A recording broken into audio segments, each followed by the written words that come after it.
Okay.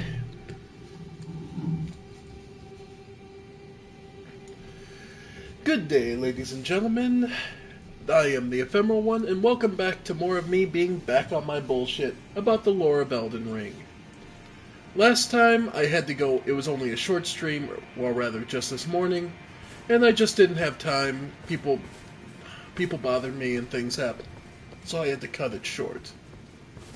Anyway, last time, we managed to begin our descent down through into Nokron, the Eternal City. And we began our exploration, encountering a mimic mimic boss that copied us, which, with a generous application of arrows, basically became non-issue. We also began our exploration of this northern area that we now have access to. And yeah, lots of ancestor worshippers around here. Unsurprising.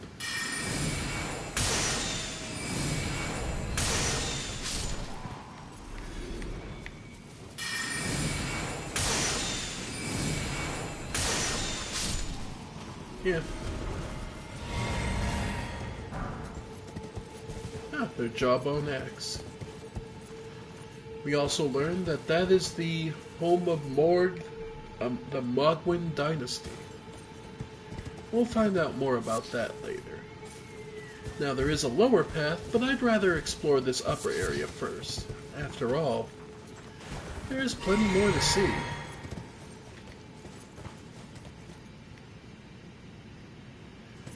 And as we can see, there's another one of these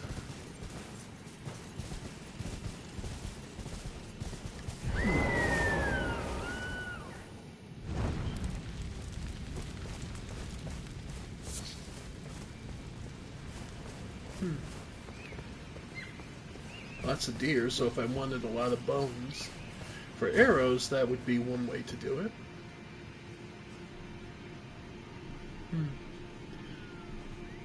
As you can see, we're slowly bringing ourselves towards the next ancestor.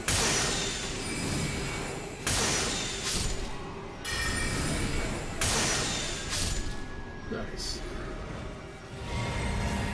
Again, wasn't aware.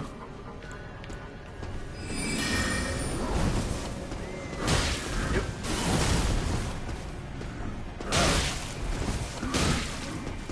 Nope. Heal up. Oh, okay, that's the reason I'm struggling so much. We're on fat roll. Our staff is just heavy enough that it's making us fat roll. Okay, that's what the issue is. Ooh. Okay.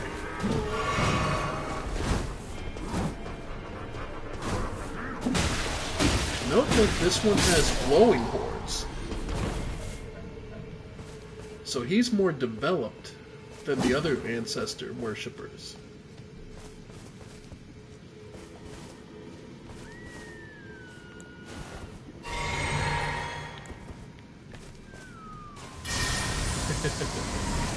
Yeah, feel free to stand there. I'm more than happy to take the pot shot.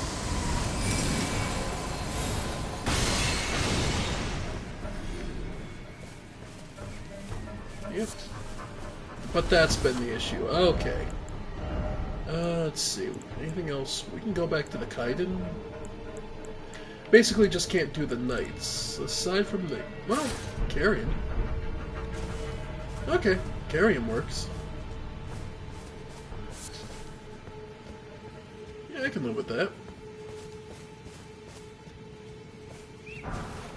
Kukris. Well, he was at least prepared for the right opponents. They would be very vulnerable to.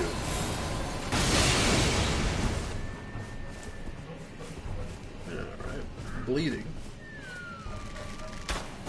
Their armor's obviously not very thick, so anything that makes you bleed is probably going to get through them pretty easily. Alright.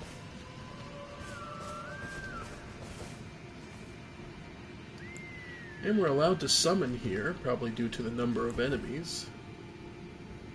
But...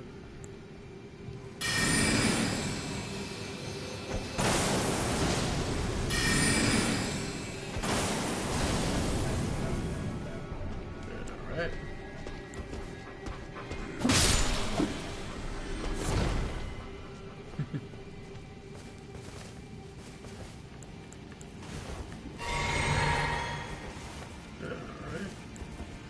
Why not?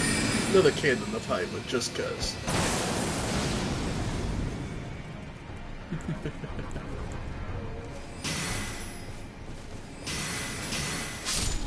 Yeah. I mean, I could go super cheap with Night Shards.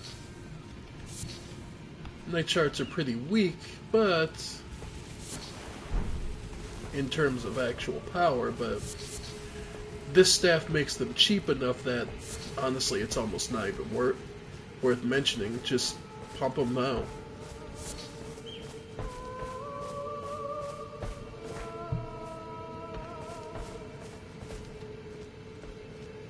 And of course, this is another one of the Hallowhorn grounds.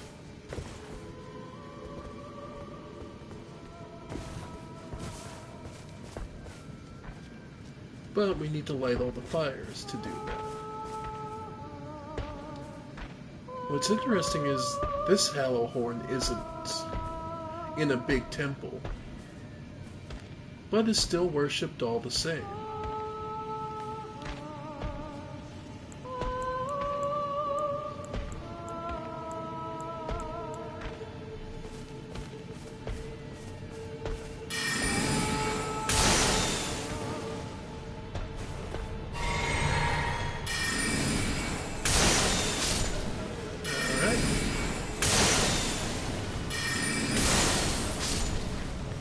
Yeah.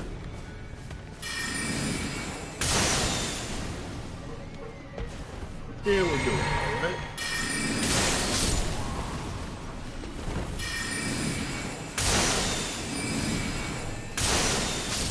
Nice.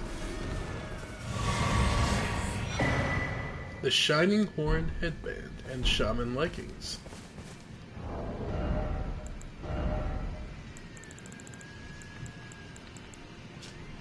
Headband decorated by a pair of shining horns, worn by ancestral follower shamans. Horns with buds that also shine are ideal ceremonial items for ancestral worship. Strengthens the ancient ancestral infant's head. Well, that sure as hell doesn't sound appealing. Infant's head? Really? Fur leggings. Well, it's their preferred armor, so... But yeah, another thing they had was yet another fire to light.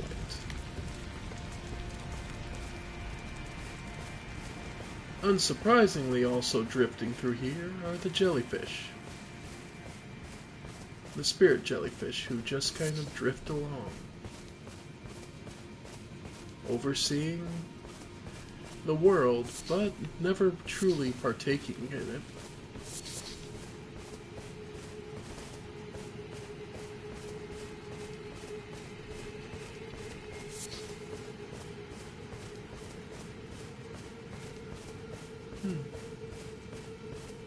Anything up here above the Hallowhorn grounds?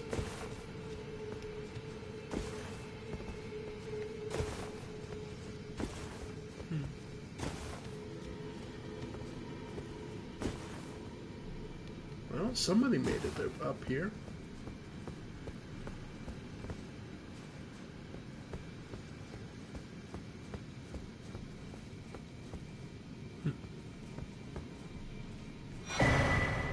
Model necklace +1.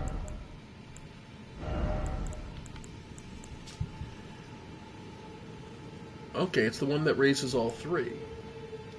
So as we can see, it's basically become adding a second one.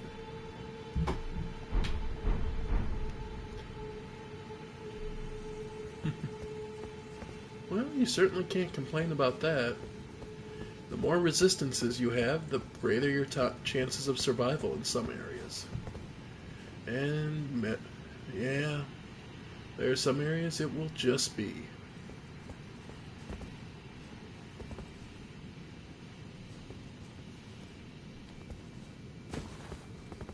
Alright.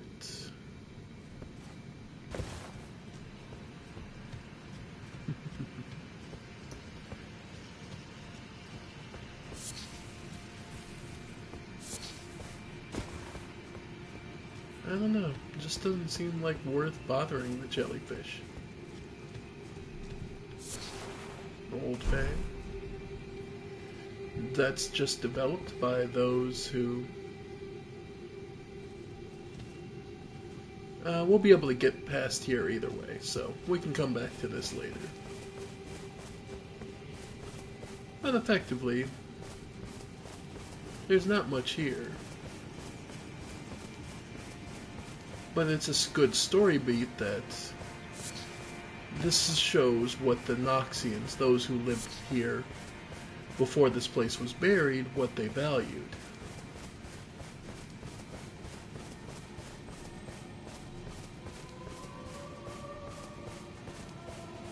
Which was the open space and the natural life.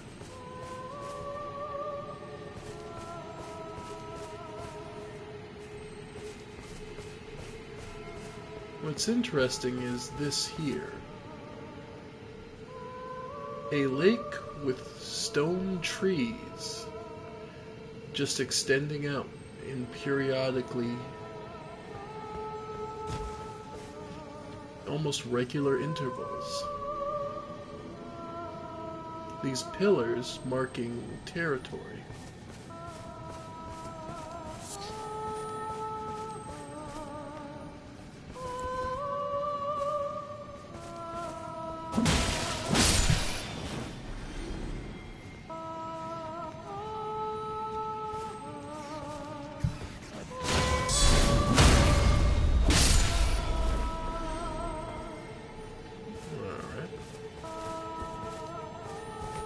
There we go. As I say, I heard the bug.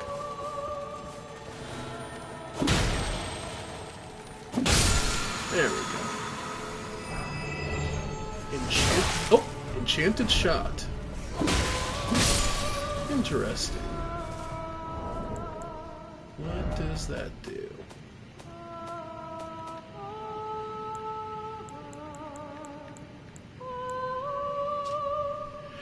Archery skill that enlivens the arrow with spiritual essence. Resulting shot will fly faster than regular shots and change its trajectory. And oh, so it's more art. Oh wow, that's quite useful. All right. Well, let's say this one's probably the better choice.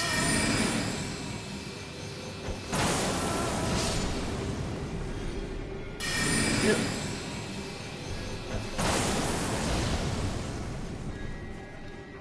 Alright. Damn, was hoping the second one would have gotten closer. There. But these shamans, they're a hell of a lot stronger than the regulars, but... Wow, rats can actually drop rune arcs. Who'd have thought?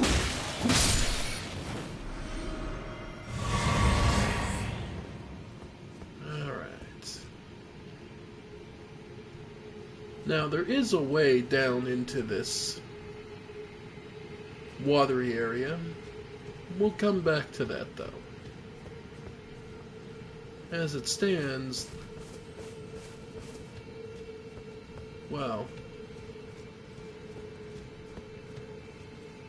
I don't want to risk my runes walking out there just yet. Though we will be risking them anyway. Because there's, strolling through here, the red wolf. So, there it is.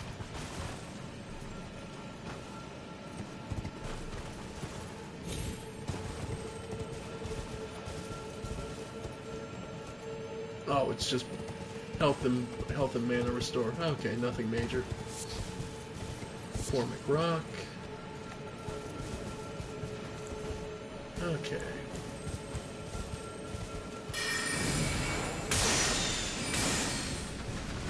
Oop. Ow. Got the first hit. And off it got. Yep, and now it gets to start getting its spells off. Okay. Okay. Yep. Wow. And just like the regular wolves, it can bypass your shield by getting too close.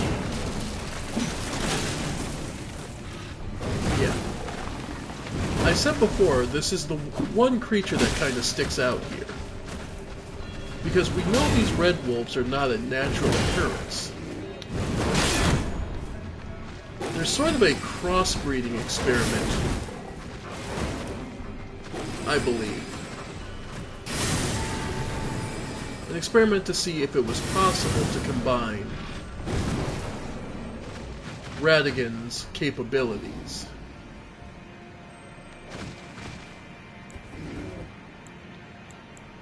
Oh.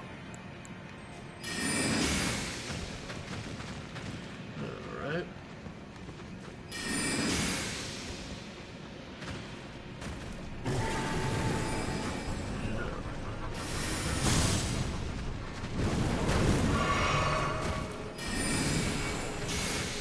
There we go.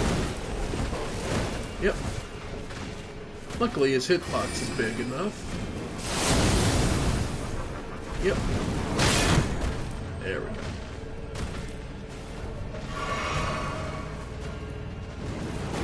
Yeah, Night Maiden's Mist is just that good.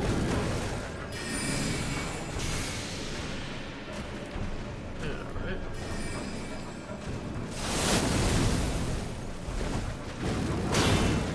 Yep.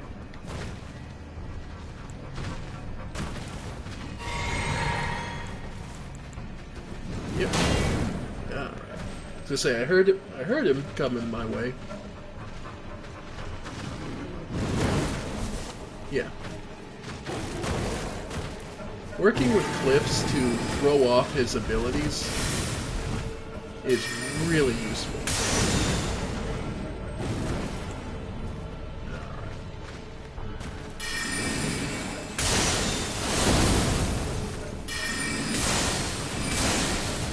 Yeah.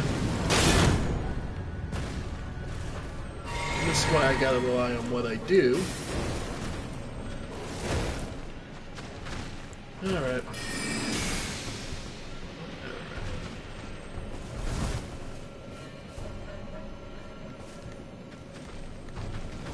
There it is. Yep. Because if I can dance with you...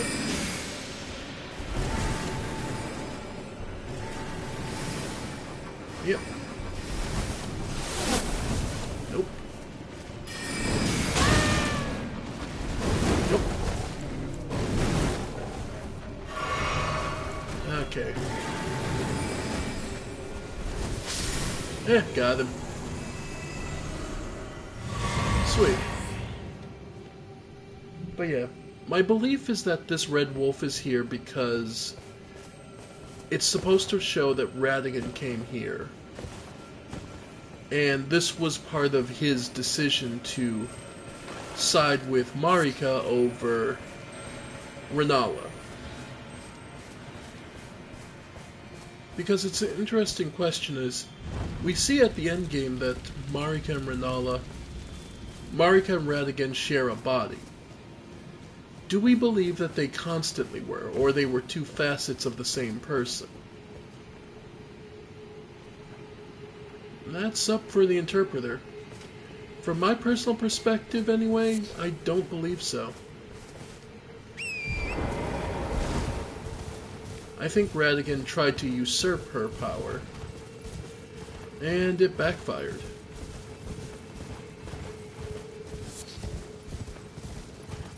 That's how I see it, anyway.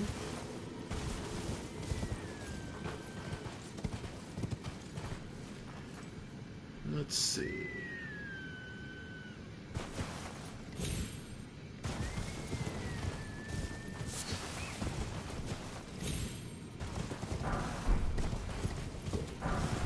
Fireproof.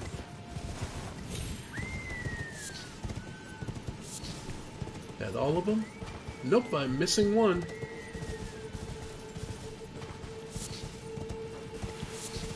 Alright. Where would it be?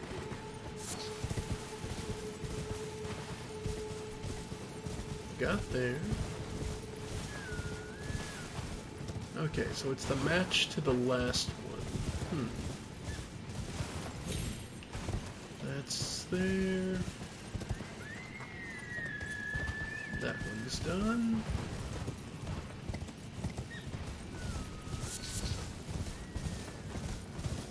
Where else might I have missed it?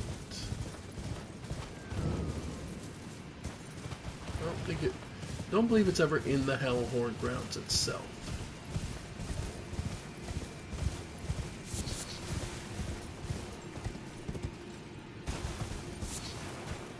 Hefty beast bones. Useful supplies.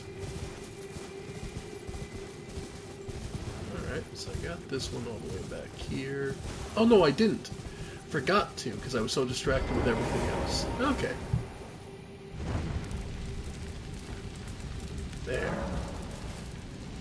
Power gathers in the horned corpse. Alright.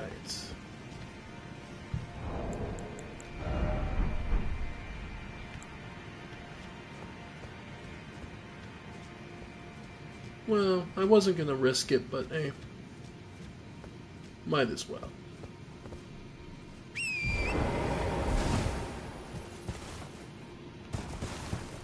Yeah, because it's very easy to get overzealous and fall to your death here.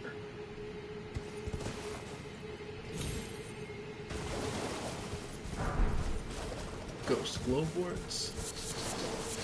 Lots of nascent butterflies, so it's clear that this is the origin point for them. Rune 12, wow. But that also brings up an interesting point. The scarlet rot butterflies appear only where scarlet rot is common. Smoldering are attracted to fire. So what are the nascent butterflies attracted to? Places of quiet and tranquility, perhaps. Places of serenity, places where things don't change.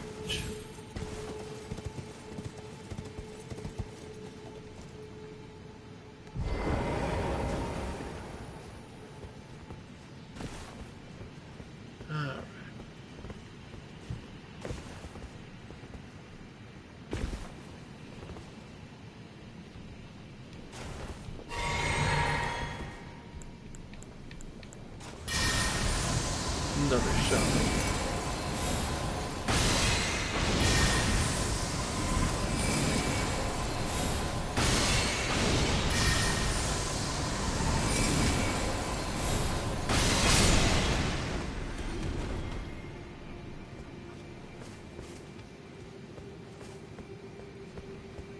And out here, all the way out here, the ancestral infant's head.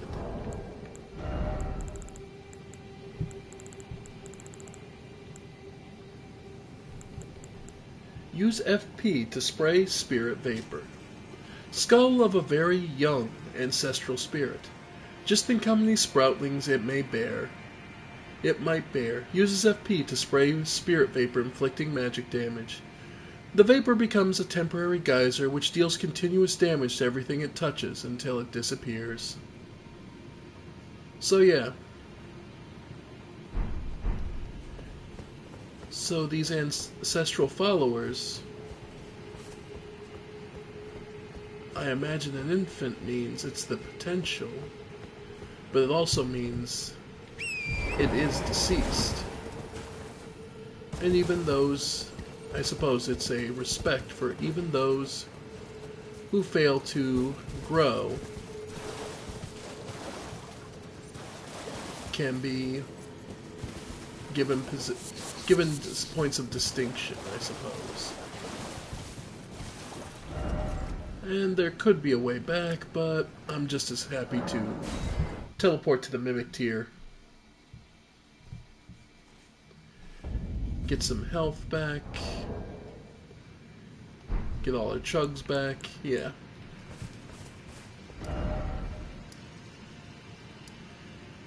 Before we head into the Hallowhorn grounds.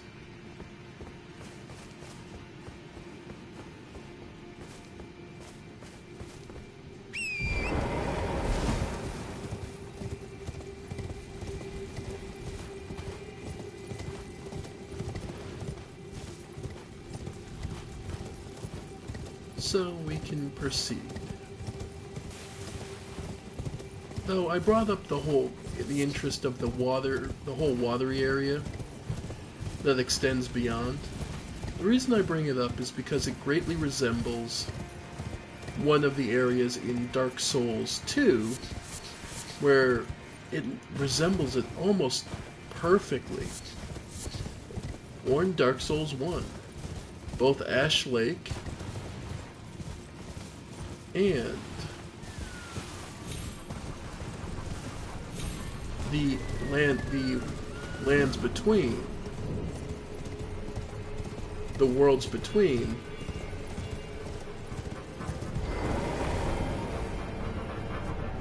touch the horns, and away we go to another one of these pocket dimensions. At least that's how I view it. Sort of a pocket version of the afterlife.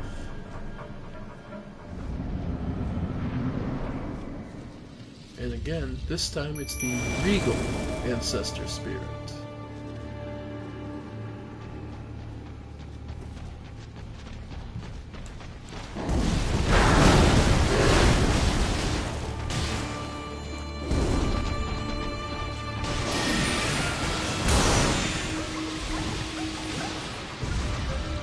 Note that it's... Now here's the difference. It dies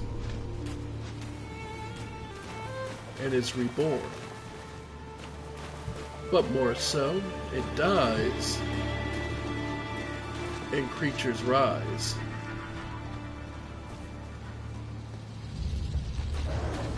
Other phantoms, other memories, other lives. And this still breathes that magic breath.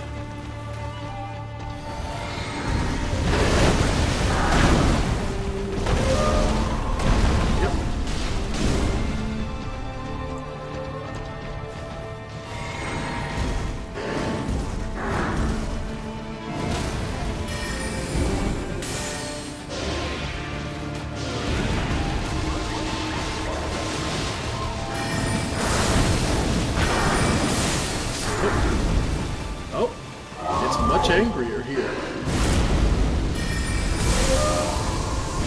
Oh, it's gonna burst.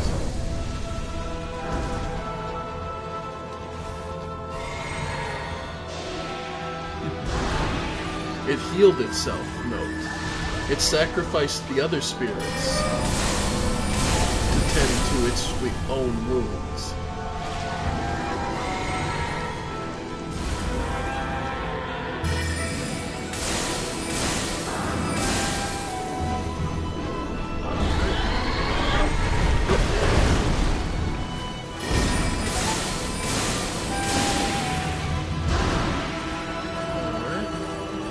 Note the fires. And again, that fire does...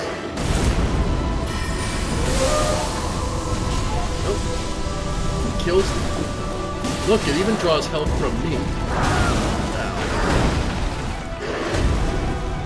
It even draws health from me when it does that.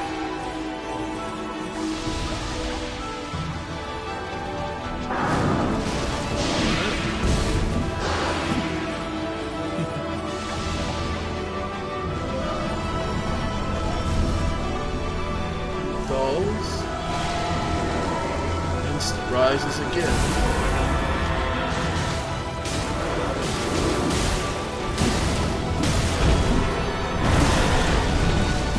This time, it has a rolling attack. The rolling attack of those goats that exist.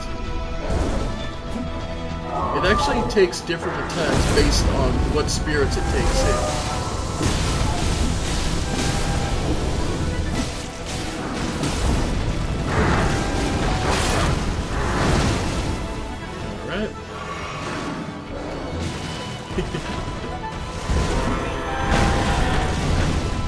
Which is kind of funny.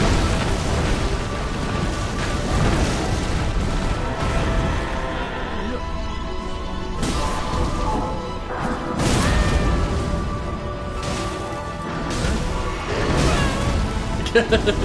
The natural boot, of course.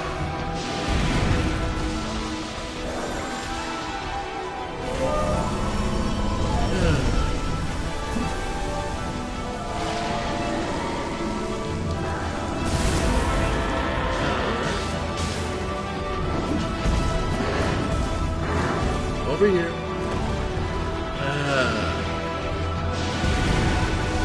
Yeah, catching up to it is a pain. Yep.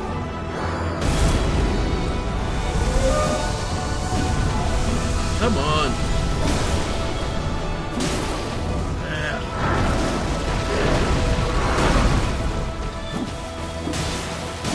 There we go. Oh, and got me. I knew it was going to get that stupid stomp off. We'll start back at the stake of Marika.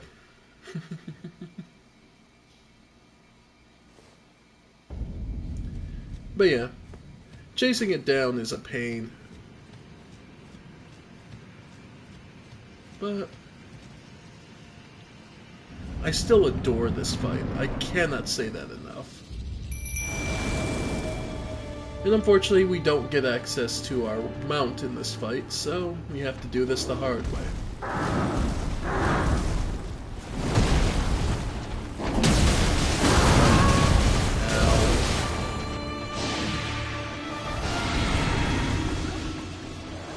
Okay, where did we die? All the way over there. Alright. Get our runes back. Okay. And be a little more careful.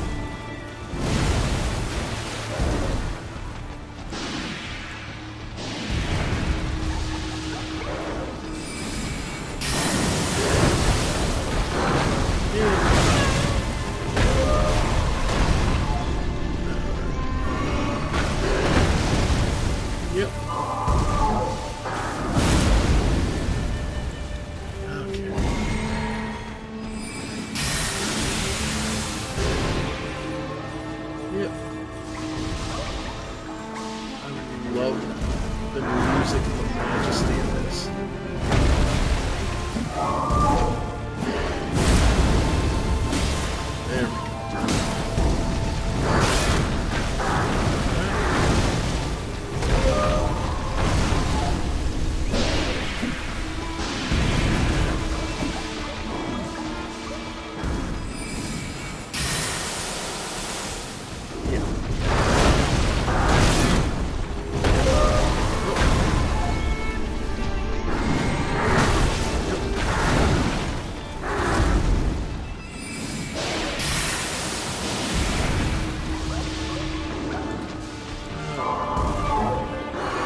No, it does get less HP back as the fight goes on, so the fight is not an infinite potential, but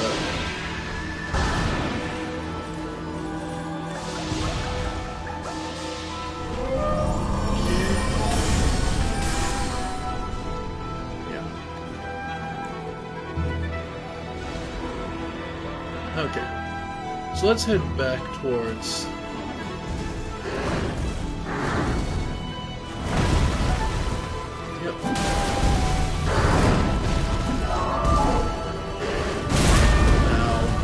just the staggering of its attack there. Alright, let's get it back towards the marionettes so I can get some support.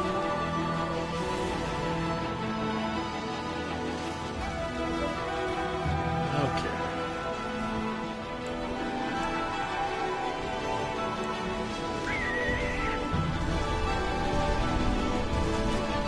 It jumps like a rabbit.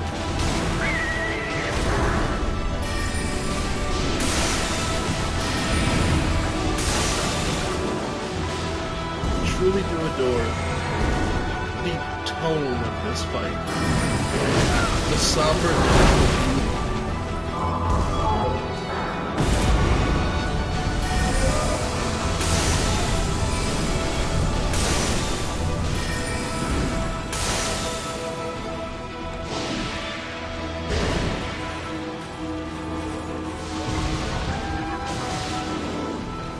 Looking to set.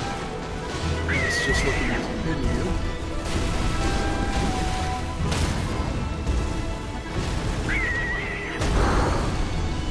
Yep.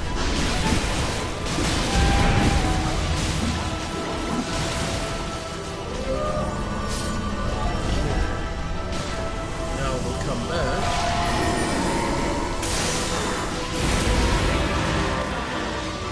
Alright. Trying to switch to my... Yes, stop looking at my staff. Could I please switch weapons? And of course, now I'm fucked.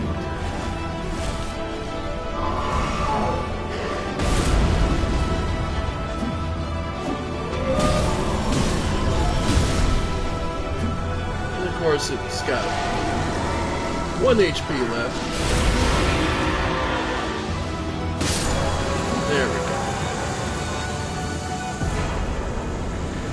Remembrance of the regal ancestor.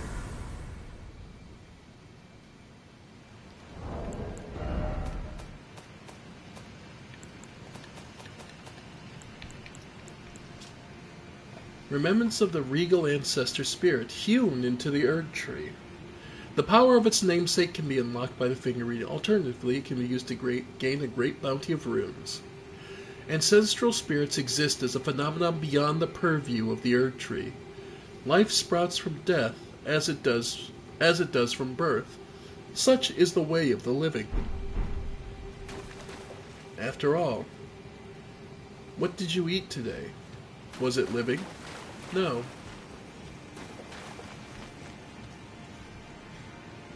And note the spirit animals that were all around the battlefield. They've fallen still now. The ancestor spirit was all that was animating them. They were memories of what they were before. Now, they're simply still. They're at rest.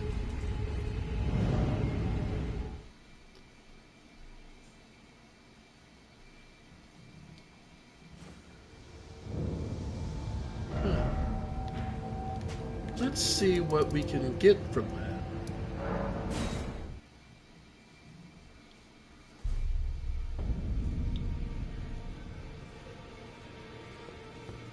The round table hold is much quieter now. Everyone's gone their separate ways. Let's see if there isn't something that can be forged of it.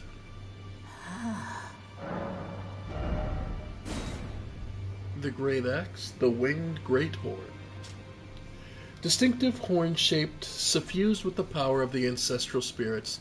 This large wing-shaped specimen is wielded as a weapon of spirit worship. In ancestral spirit worshipping faith, these are considered envoys' wings, made to reap the lives of beings which experience no sprouting. Raise the Great Horn's wings to summon a soul-sapping miasma. Enemies of an infected area will temporarily suffer from reduced defense. Item cut from the horns of the regal ancestor spirit. Restore FP upon defeating enemies. A number of new growths bud from antler-like horns of the fallen king, each glowing with light. Thus does new life grow from death, and from death one obtains power. So, we couldn't get an item that restores FP, or a heavy weapon that we can't really use. That seems quite useful. Unfortunately, so that might be worth keeping, so yep. Oh, it's just heavy enough for us to... Alright, we'll head to, the Kaiden Helm.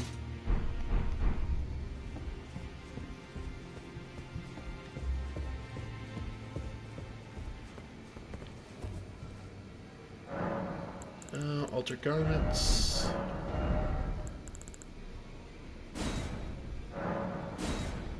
There.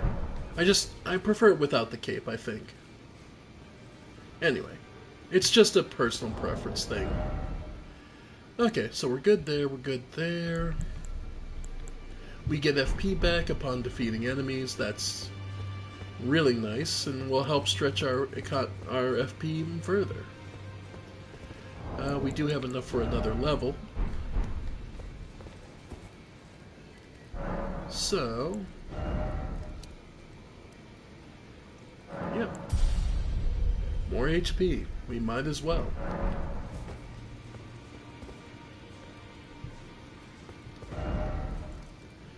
Okay. So with that taken care of... How many? 7,500. Let's do a 2,500 and see about if we have enough materials to upgrade.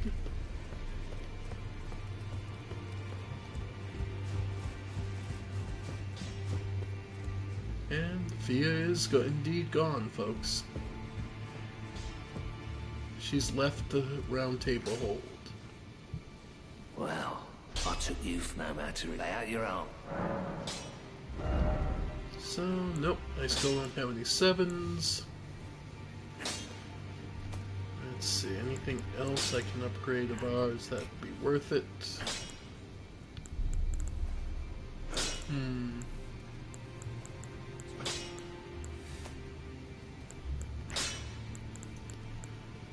I could try putting Lucets up.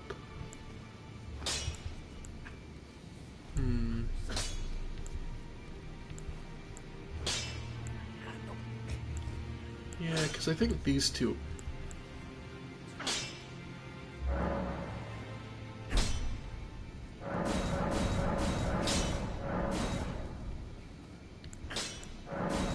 Yep, so both require 7s, and I can put the rest away.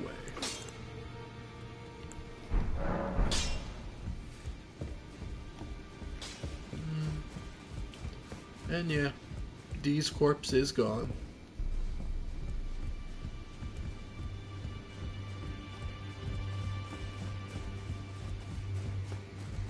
And let's see.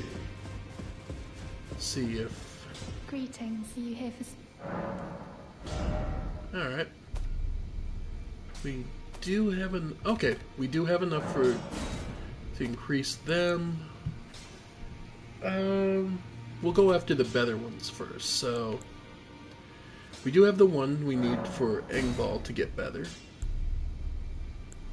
Okay, and we do have enough for the rest, we just need the actual... In which case...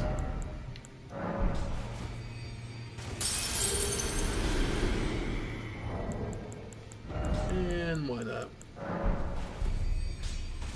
Might as well invest into getting some better What do help. you hear for spirit? Alright. Oh, Engvall can actually get up to level 6. Okay. Let's see. Yep, get the depraved up there. Sweet. Okay, so there's that taken care of. Then sort chest, just give me half a moment. I'm just gonna start emptying out some of the weapons. Knives we won't. St. Trina will keep. Troll's golden sword. Roger's rapier, why not? Nope, nope. Nope. We'll do that. Nope. Nope, nope. Yeah, and then there's just a bunch of stuff we can just throw away, throw in the chest. Just so it's easier and more organized. There we go. Same with these.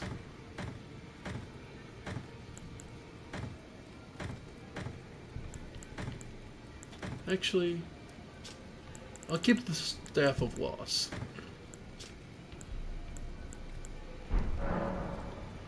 Okay. With Great Rune menu, you can equip Great Runes that have their power restored. You can use a Rune Arc to give even greater benefits to your equipped Great Runes. So, this will raise all our attributes, and this raises our maximum HP, FP, and stamina more than just the attributes. We'll just do HP, FP, and stamina. Because, if nothing else, the Herculean efforts of General Radahn. Oh. And yes, Rogier is slowly being devoured. There's not much we can do for him. Sadly enough. Alright. So, now we can get back to where we were. Which was back up here. Because now there's still some more to see. Believe it or not, there's actually more to see. And more to explore in Nokron. We've been focused on the natural preserve part of this area.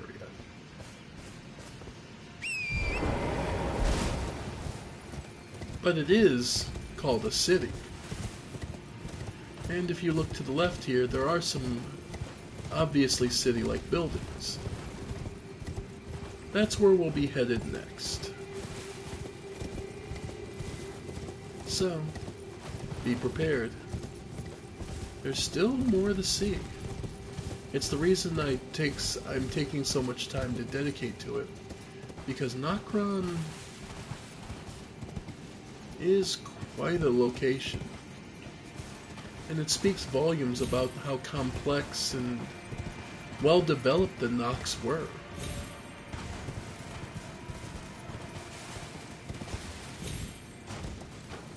They had obviously religions, ideals, principles they stood by, and things they stood for.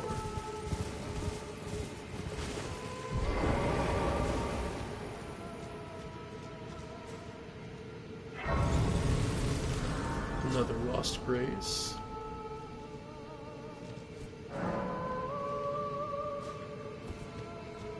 Alright.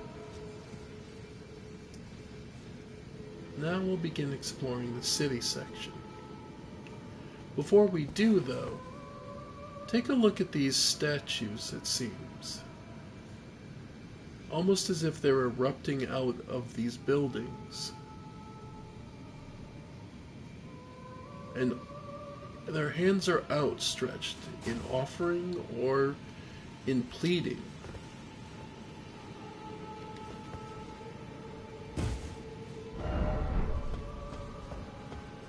I have to wonder, which way do you see them? Okay. Are they offering something to you? Or are they begging you for help? And we've reached the Knight's sacred ground. Rejuvenating boluses for resisting death blight.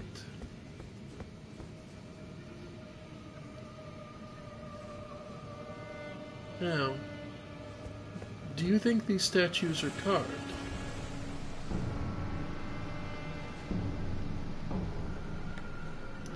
Silver Tear. Copying someone.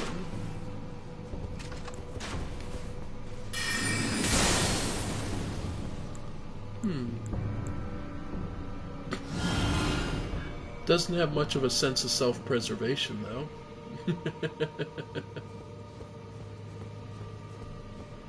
It was so eager to attack us, it didn't think of its own survival.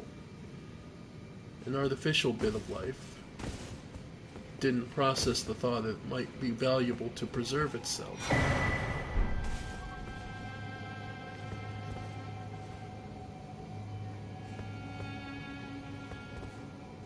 But yeah, what do you think, folks? Are these statues, or are they petrified results of something else?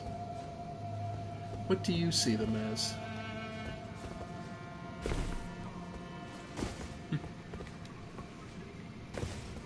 I'm not entirely sure. Parts of me think they're not statues, but early experiments in creating claymen. And they went about as well as any early experiments ever do. Well, celestial dew. Dew taken from the stars. An interesting concept. What's interesting about it, though, most of all, is the fact that it's told that this is how you reset, how you go back in the world, how you undo your trespasses.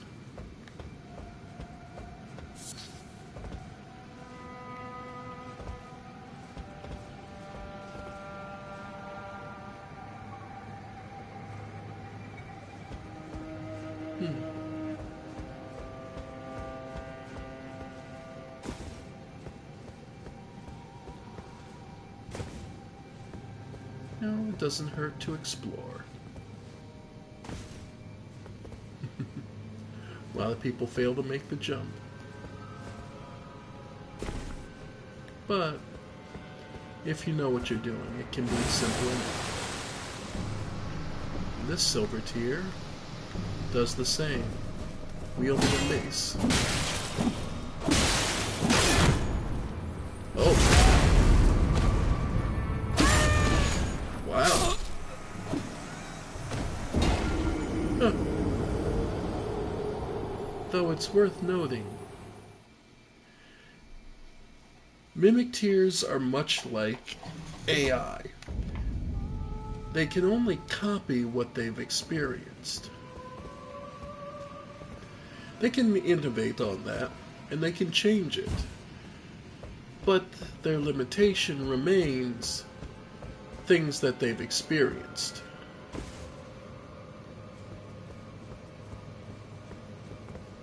Which isn't the limitation for those who are alive.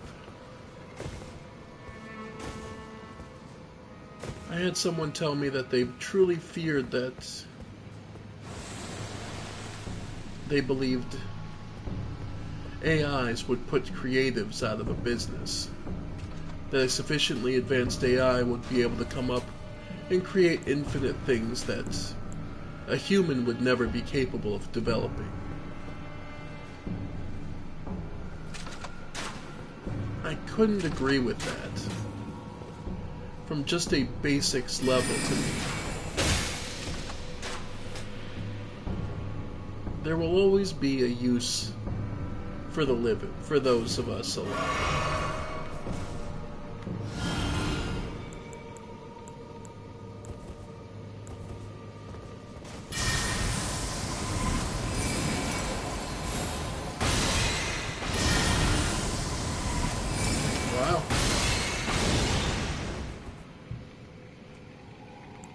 Because so long as the idea is to serve those of us who are us human beings, we're far too finicky for AI to ever be the complete substitute.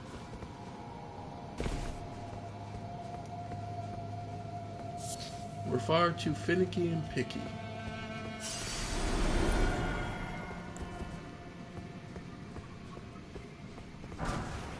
Golden runes.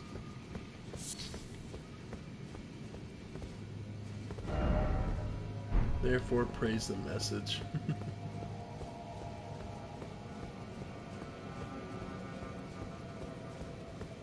Alright. And we're working our way down.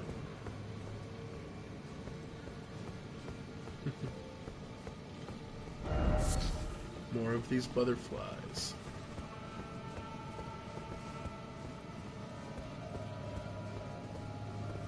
Oh, and I guess I should at least begin to show off what the great runes do. You've seen what our HP bar looks like now. If you use a great rune, rune arc, it gives us an even further boost. Didn't look like much because we actually have a considerable amount of HP on our own.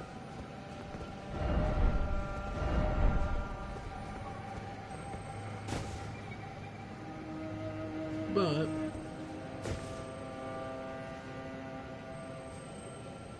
we did gain even more. Alright, looks like it's safe enough to drop here. And silver tier husks are from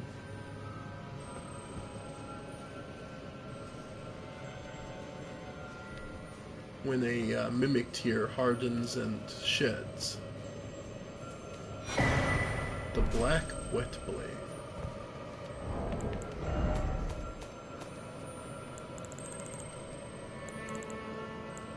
Let's see.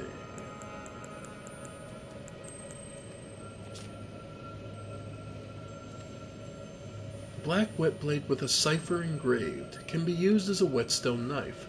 When applying affinity using physical or occult type ashes of war, and as an additional affinity of poison, blood, or occult can be chosen. So, we now have access to poison, blood, or even occult.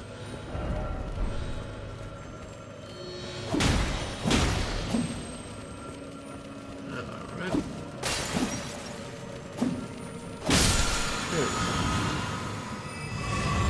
There's something supposedly incredible in here, but it's also guarded.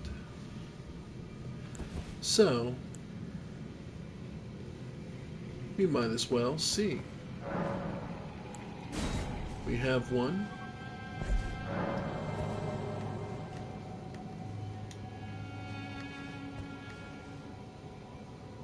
Yes. Might as well see what this is.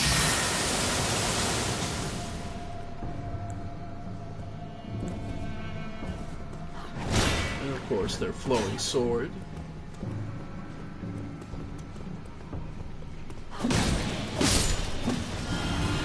Yeah, they prefer not to.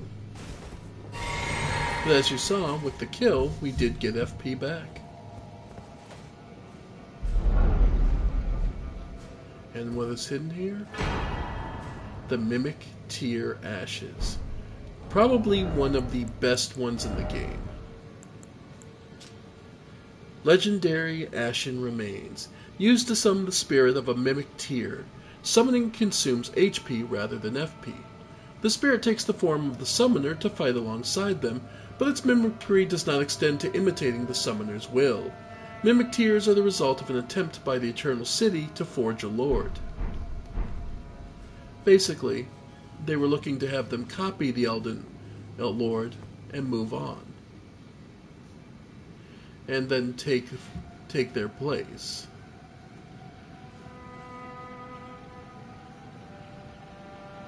Now, the presence of these figures, haunted, vapid, and seemingly constantly pleading and always stuck in an almost screaming motion. What makes them interesting, to me anyway, is a simple truth that in the grand scheme of the series, we won't see these spirits until the very end, because those are messengers, and they won't be relevant until Bloodborne, which is kind of an amazing thing, because as far as I've said, in my mind anyway, this is the very beginning, and Bloodborne is the end of the story arc. By the way, yes, that's a mimic tier, mimicking a giant steel ball.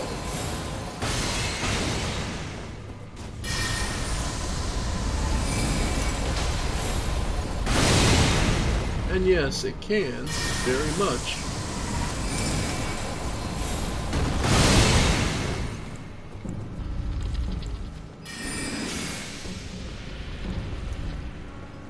Alright.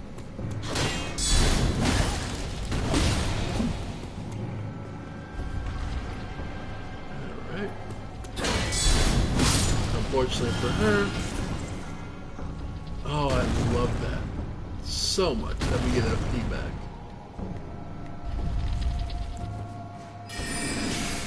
There we go. And now the ball will start to melt. But yeah. Basically the balls are mimic tiers.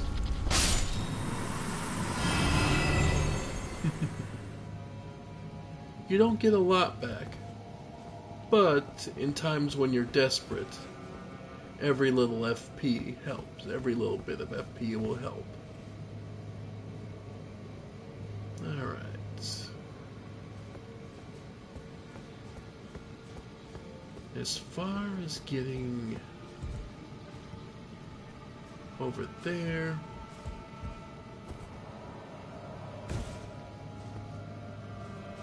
oh, the ball did drop a larval tier. But again, I think this speaks to the origin of the messengers.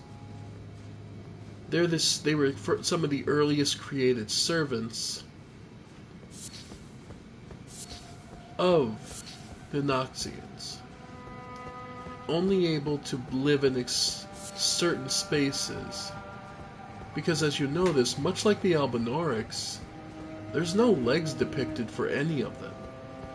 So very likely, these messengers never had the chance to move about on their own. They could only exist in certain areas. Ow. Kept trying to hit the lock on, but the game wouldn't.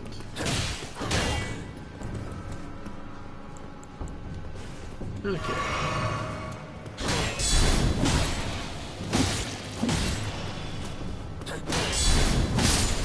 And there we go.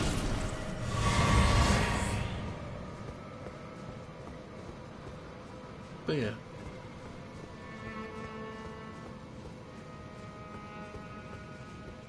And we finally get to leave this temple and head down to the main street. You'll want to activate this point of grace though, because this effectively acts as a boss gauntlet of kinds. It also serves to show off just how advanced the Noxians were. So, take your rest, refill, and should I show it off? Oh, why not?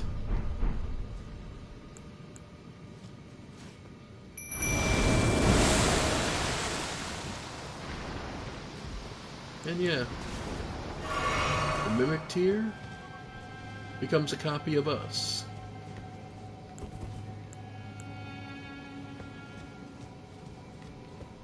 I believe it can only use your currently equipped weapon, so be careful when summoning it.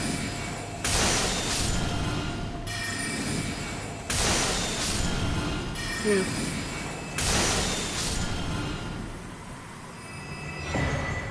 More Celestial Dew.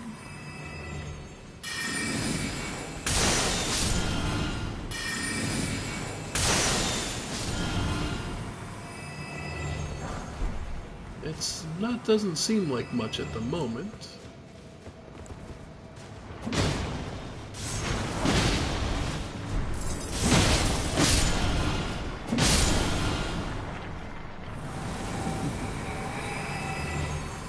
Wow. Pretty easy, huh? So you'd like to think.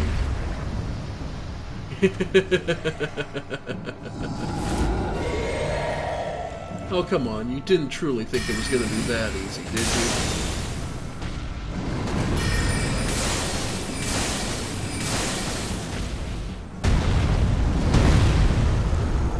But it's also not that bad either.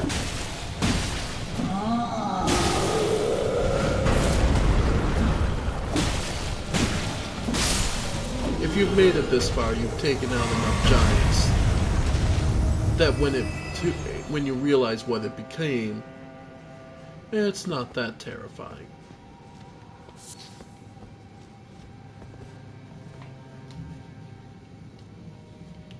And we've ended so many of these larval tiers.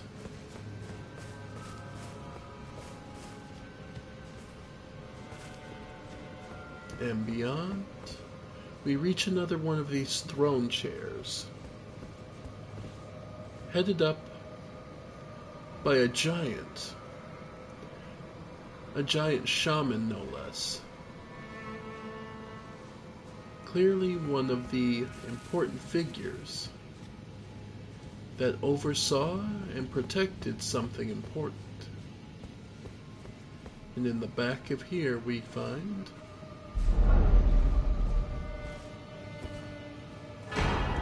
the Finger Slayer Blade and Great Ghostwort.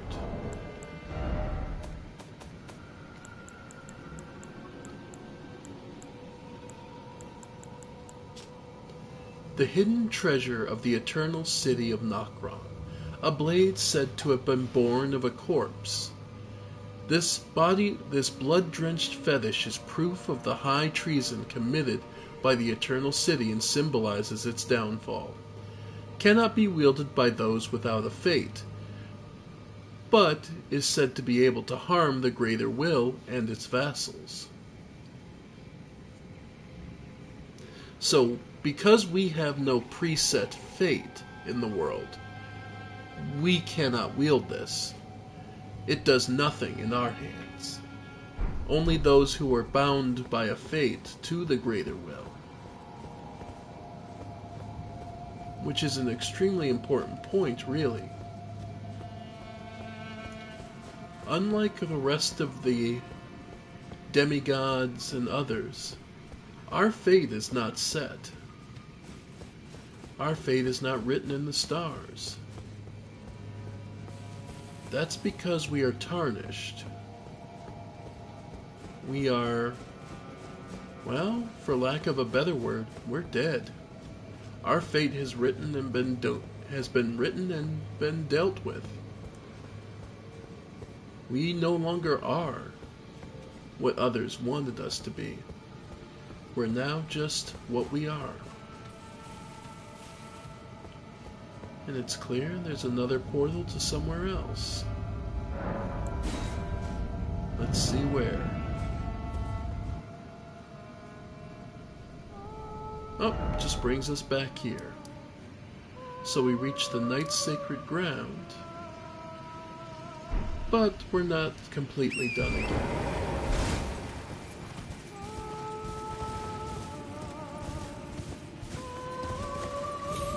Nokron, the Eternal City. A place of nature and a place of science. A place of respect. And a place of many, many secrets. Let's see.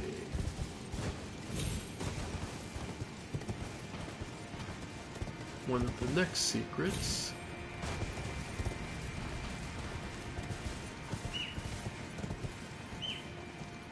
That all drops you.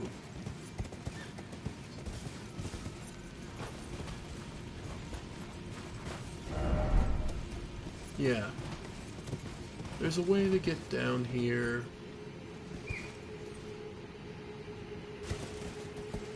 Yeah. You can survive the fall. Then I believe this will drop you somewhere else.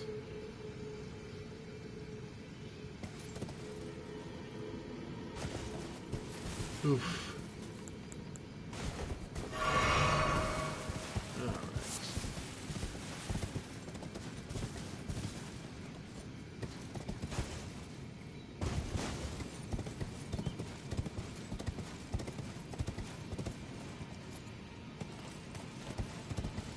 Just seeing if there's any. Alright. More celestial dew. Clarifying horn charm 1. +1. And then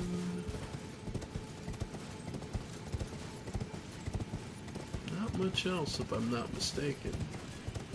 Because I think this just leads you back down to the lower area where we've been before.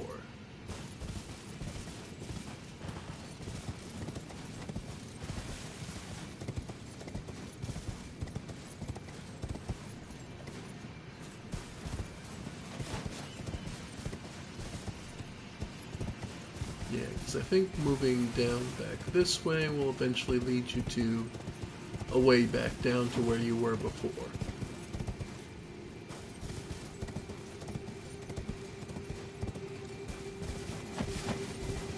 Alright.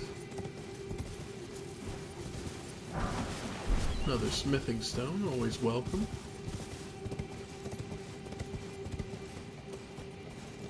And yeah, nothing but a dead end here. But I believe there's a way down over here on the right.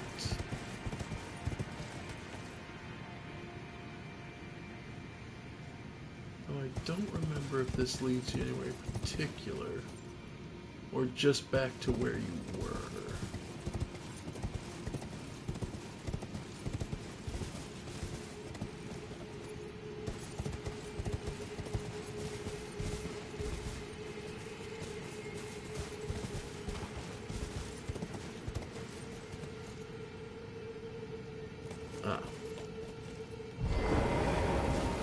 Let's see, should be about here. Okay. Then from there.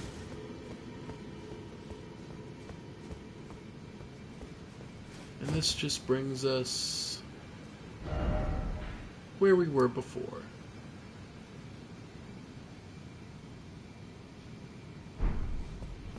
Don't believe there's anything special over here. Lots of crabs.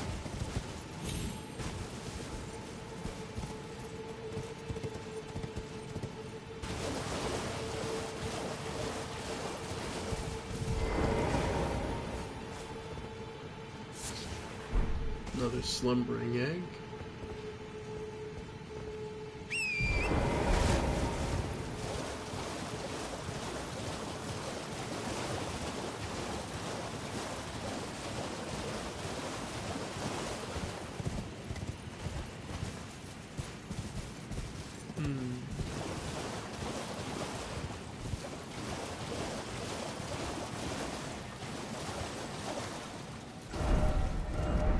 Turn back ahead. So it's probably a dead end. But Where's the fun in not trying?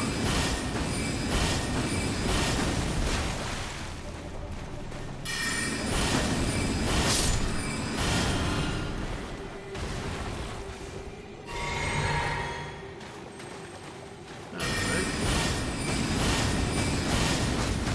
Might as well keep casting just to see how many we can play through.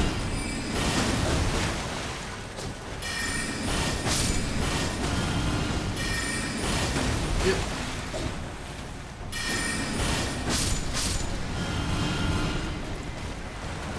Yeah, we're getting some decent ammo. We're getting some decent FP back.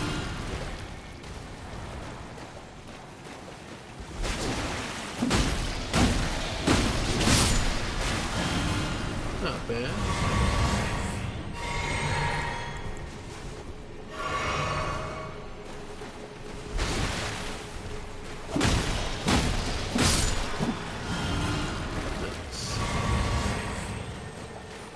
This. The Great Oracular Bubble. I think it's that bigger bubble they cast earlier, and it's just that it's basically got a... Let's see.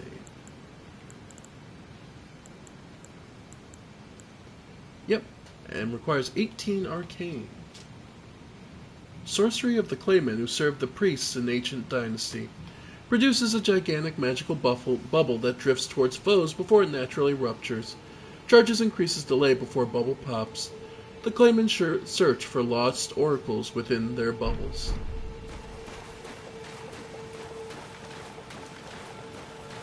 And what they mean by lost oracles, I imagine, is visions of the future, or providence for what they could be looking for. And here we see another one of the creations of the Nox.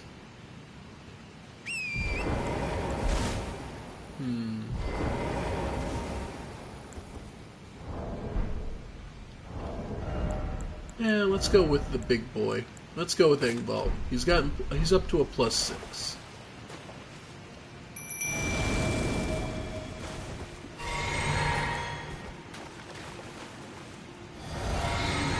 So,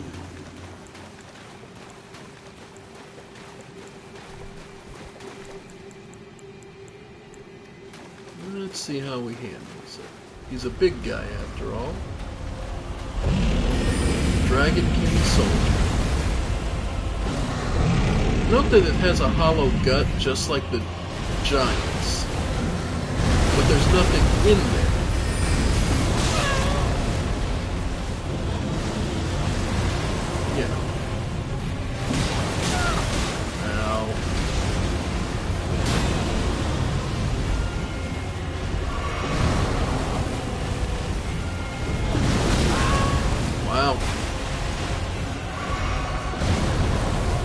Engvall's taking it like a champ.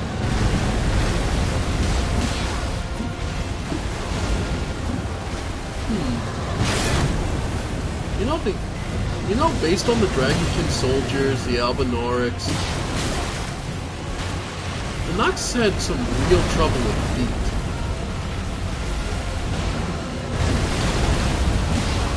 I wonder if that was a particular thing, or if it's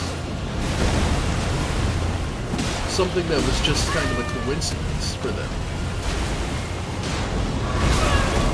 Ow. Oof. Like, look at the feet on the Dragonkin soldier don't look like they work properly. If anything, they look painful.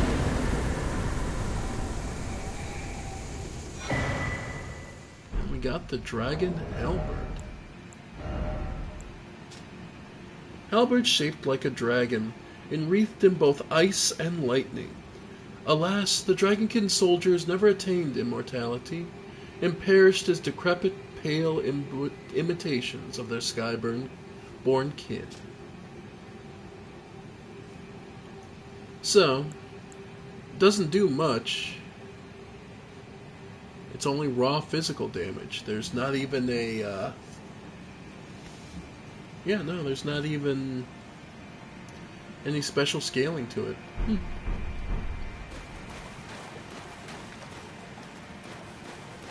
Pitiable. But they simply are what they were created as. Like I said, the Nox never seem to really get the part. Marika's Scar Seal.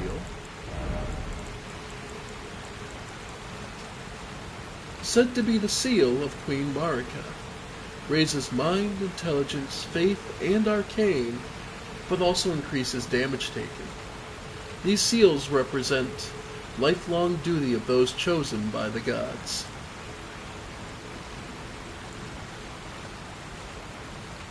Note that Marika's seal, compared to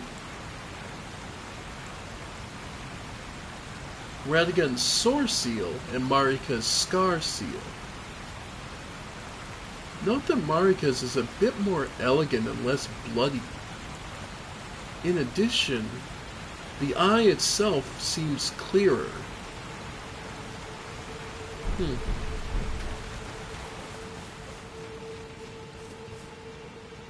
And Marika's Scar versus Radagon being Sword.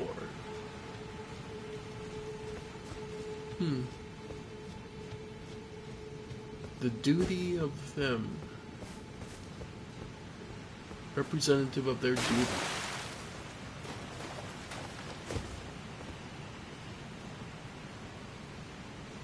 Okay. Crab's just crabbing it up.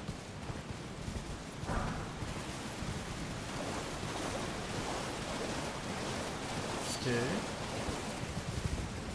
I imagine there's a big crab over here guarding this. Really not, huh?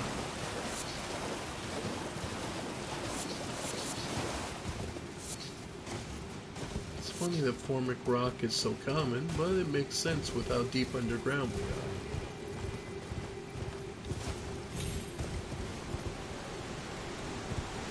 And that rush of water leads to the abyss.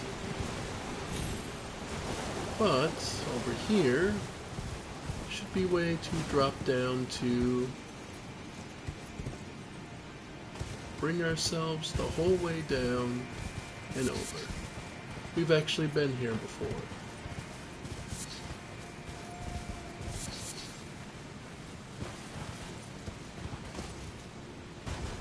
And back to the lower area.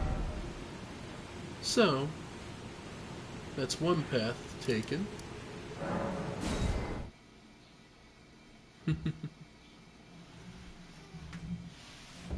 We're not quite done yet, though.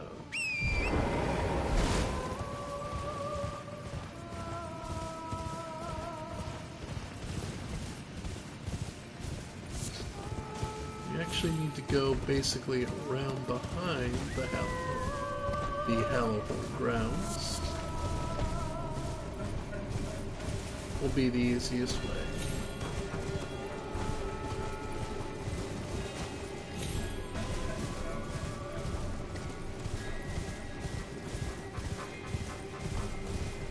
And back here, we find access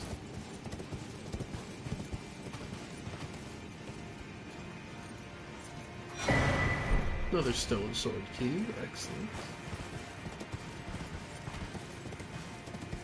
But back this way we find an access to another temple.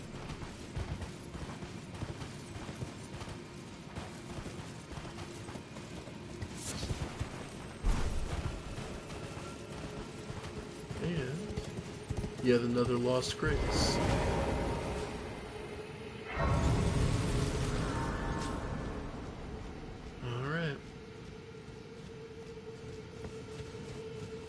As well as a path down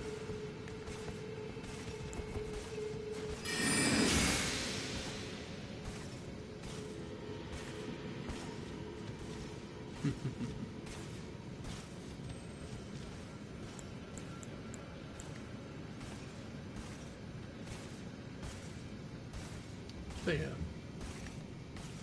We see a Crucible Knight patrolling.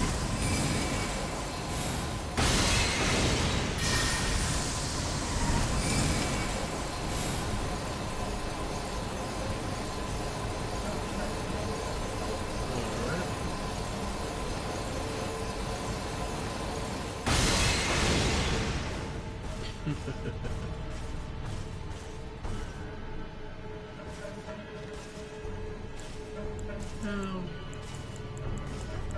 I suppose we can use Night Maiden.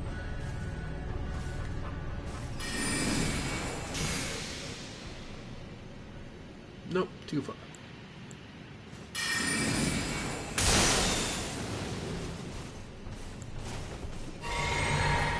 Alright.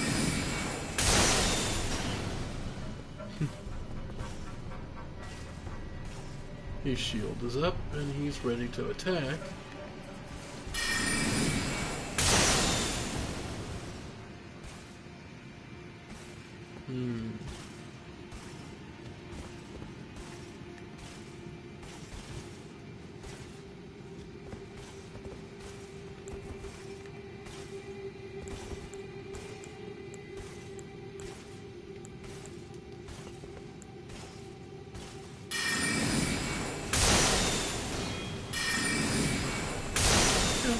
He may be blocking it now, but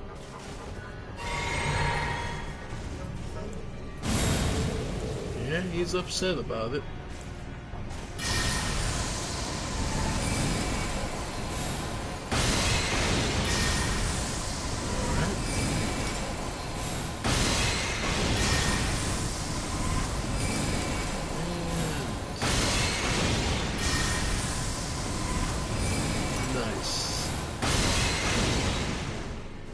Yeah, he's definitely struggling.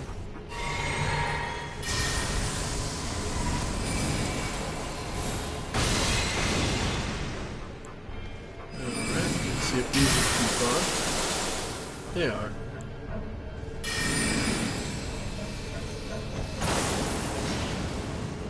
Nice.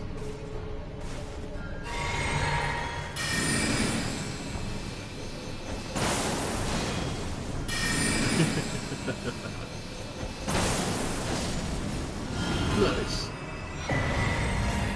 And we got the Crucible Great Horn Shield.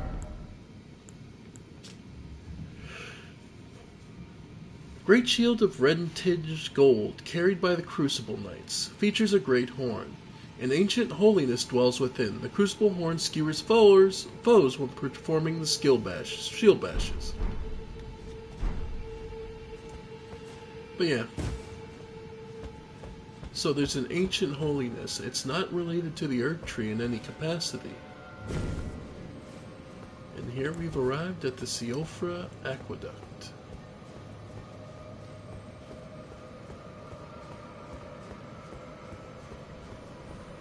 These Crucible Knights are nothing to sniff at either, folks. They are some of the best warriors. Actually serving Missionary Cookbook. They actually served Gwyn at one point. Godfrey, rather. They're the equivalent of Gwyn's Silver Knights.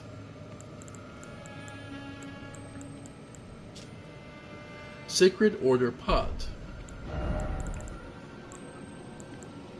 which is just the stronger holy water. And centipedes.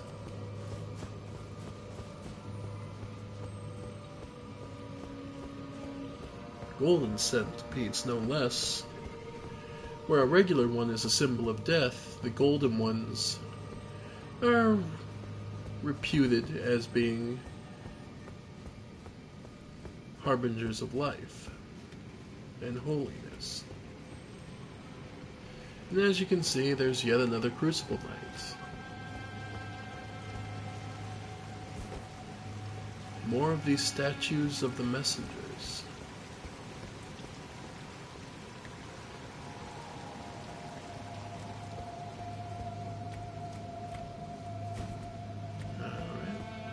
here.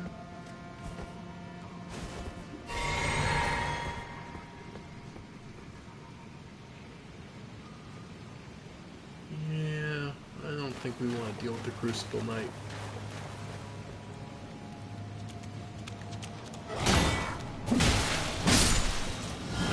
Ghost Flame.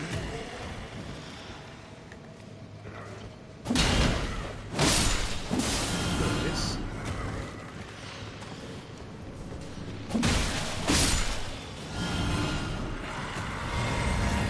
Alright.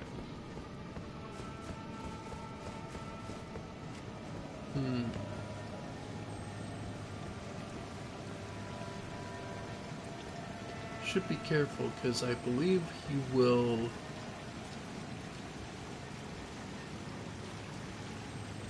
come chasing you.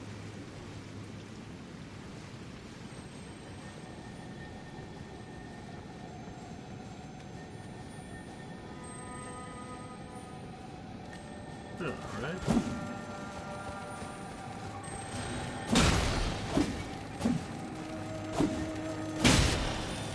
Nope. Order healing. Exactly what it sounds like.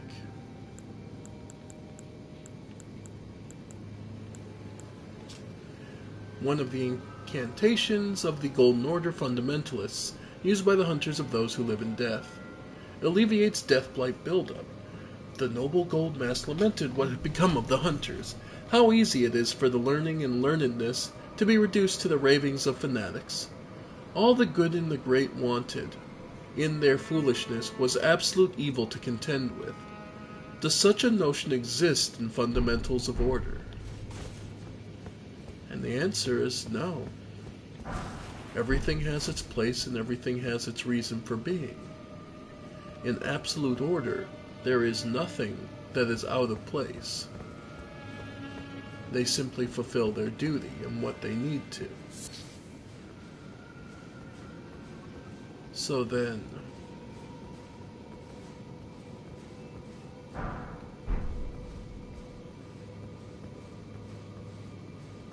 what is in absolute order? Is there anything that is unnecessary?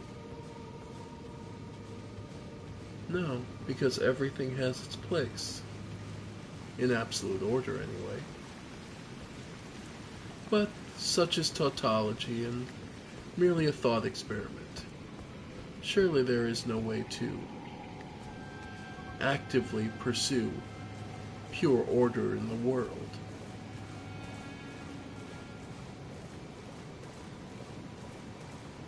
And here,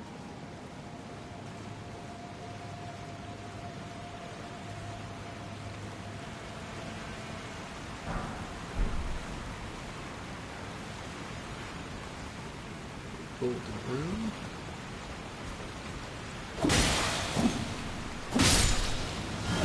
More of these guys.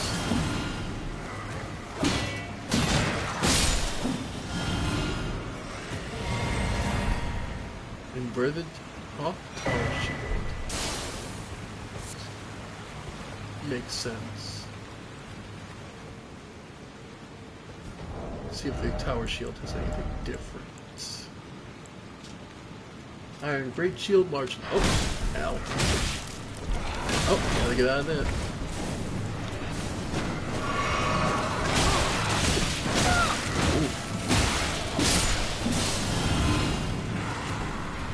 Yep.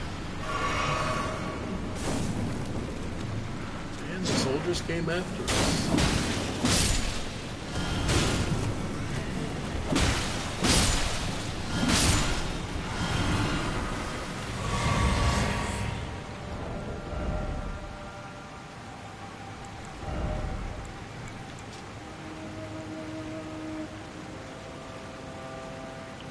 Great shields have high damage negation and guard capacity, making attacks easy to repel. And only 30 strength needed. Which was fairly low for a great shield, which means that it was made with even low strength considered. By the way, those guys all came from this little hole behind the waterfall.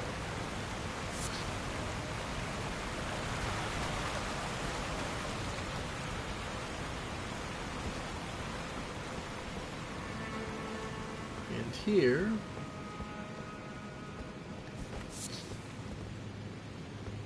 is a sad, pitiable creature.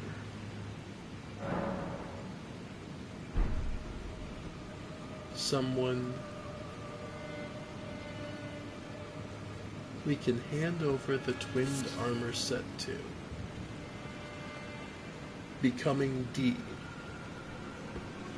Because D is one soul with two bodies after all. We'll come back to him later. For now, we have a bigger thing to worry about. A bigger fight to handle.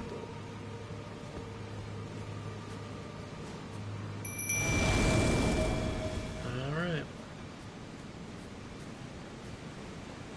We fight the valiant gargoyle.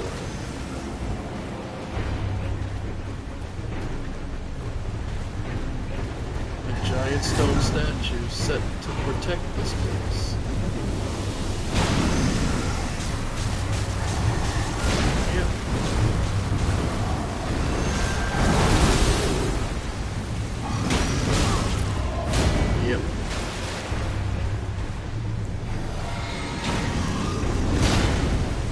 It has that giant slash where it goes to the side.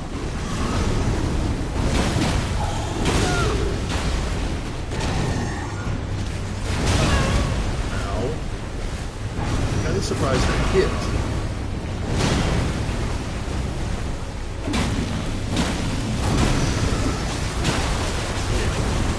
No, there is no...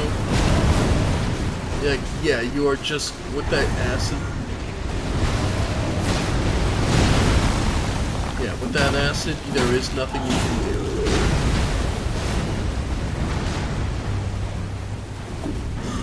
Unfortunately, the problem with this fight is that it is not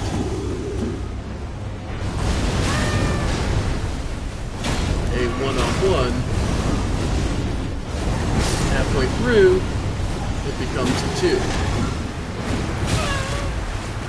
Yep. And yeah.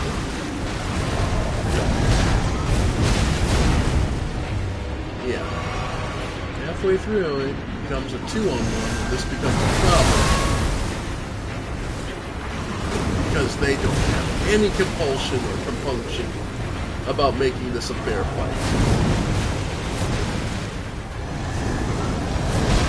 No, they will just execute you from off-screen.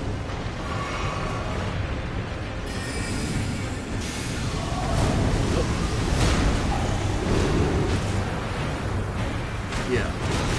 And adding that acid for area denial. Yep. Okay. Yep. That's why I used Night Maiden's Kiss, because missed. Because honestly, the best thing I can do is let these guys...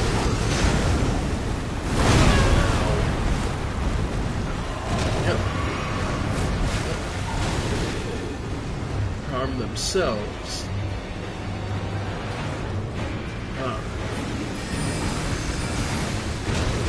Yep, and here comes the other one.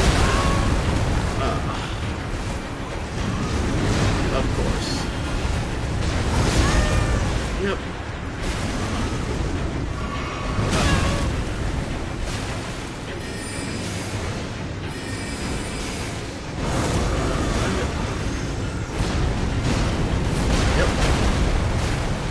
Get out of that.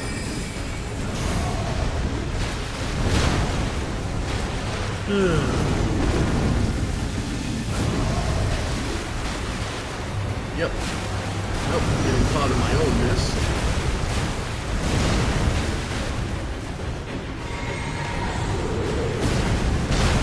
Nope.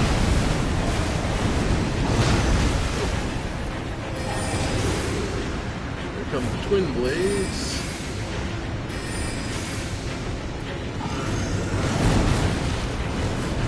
Problem is, the twin blades are fairly mobile, if a bit predictable.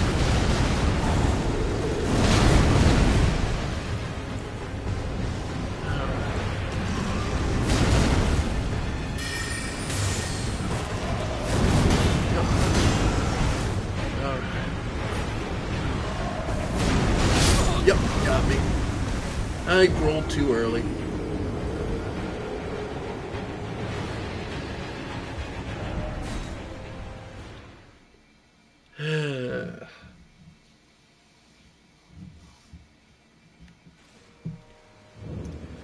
Yeah, this is one of those rougher fights. Let's see. Do I care? Not really. Let's see, anyone else wants to help out.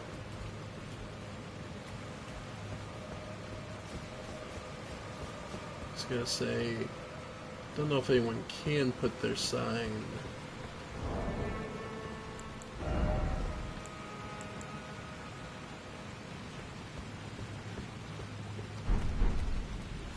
Say, I don't think there's anyone in particular who's going to be interested in this. Nah. This fight sucks and no one really likes it, so makes sense. Wonder. Let's try... Wonder if Cayman's immune to that acid. Oh, I don't have enough.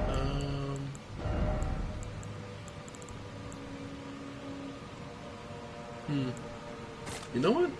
Stormhawk Den?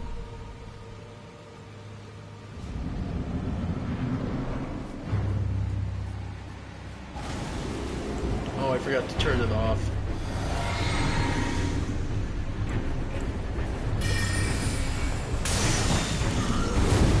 Yep.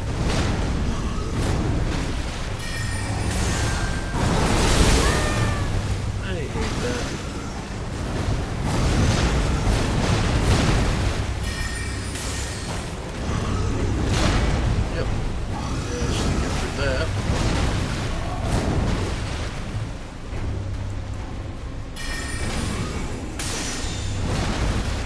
Nice.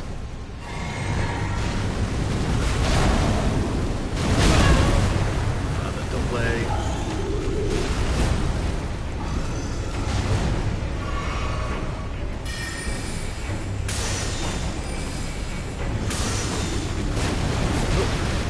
Got through that.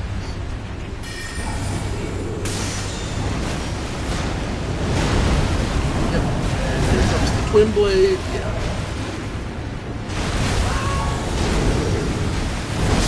Of course.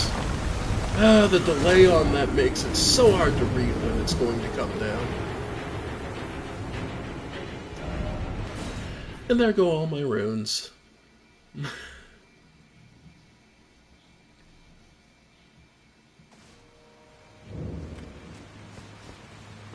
Oh well. Try again.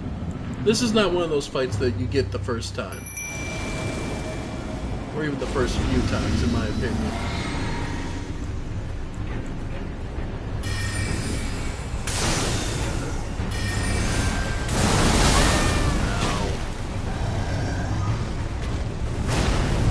Yeah. Oh. Okay. Get out of the acid, thank you. No, it still counts for Den, even though it's flying. I can't stand this crap. Yeah. Still counts as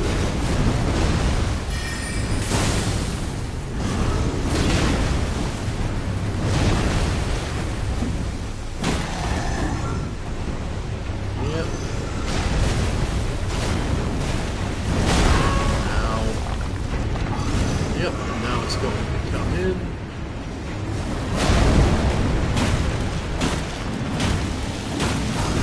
Yep, and now I have to run away because that mist is crap.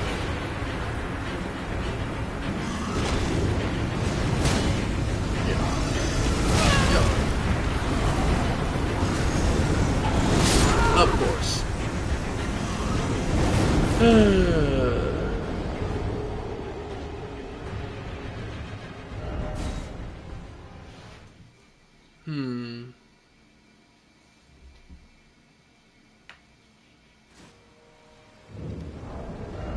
Yeah, this is one of those bosses that just takes a while and to get back the feel for. You know what?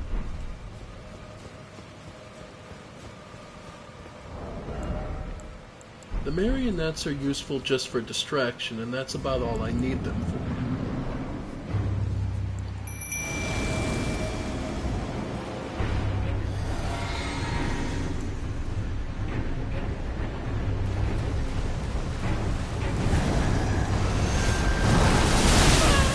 I hate that you can't roll with that.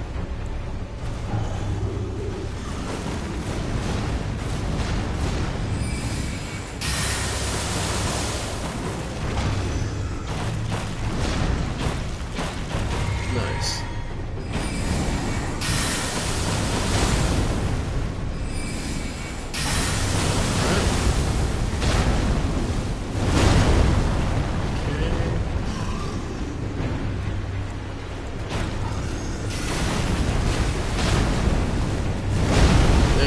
Getting the feel for it.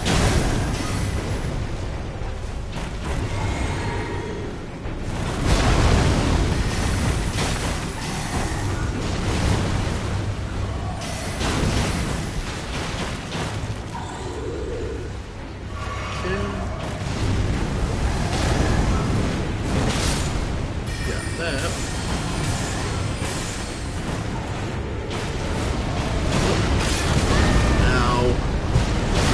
Oh, I call crap on that. Okay. Luckily, that's... okay. And they both missed it. That's nice.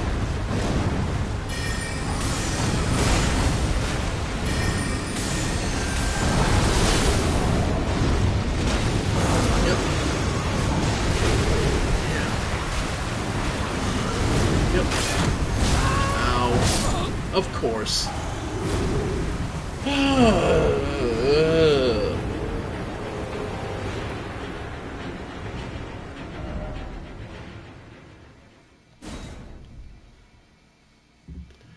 They nerfed Radahn, but not this.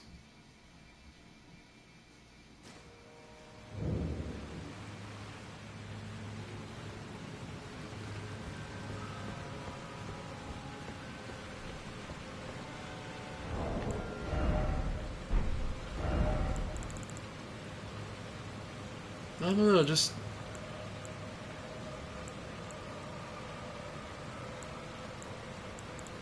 I don't know, just to me it seems weird. It's like, they nerfed Radahn, they didn't nerf this.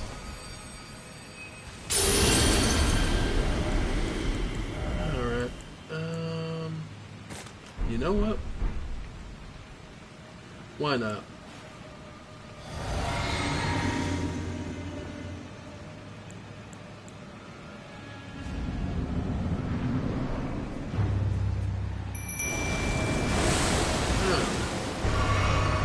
Let's do this.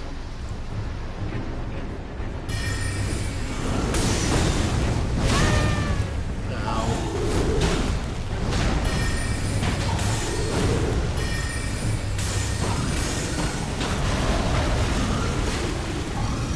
Yep. Valiant Gargle.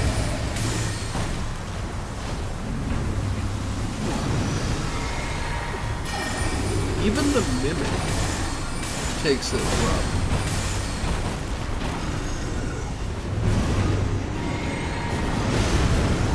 But I also haven't leveled up the Mimic at all.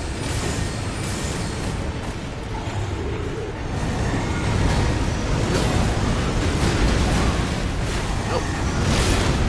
Of course. Ow.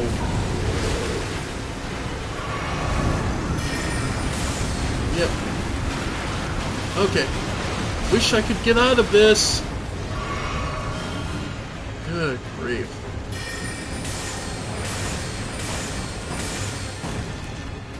Okay.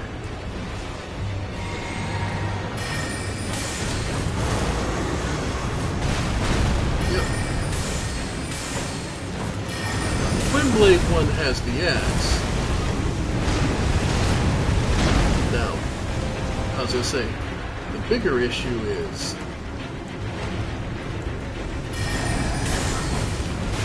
yep, that axe is still pretty deadly. Because it has an area of effect now when it charges up. Okay. But being one-on-one, it's now more manageable.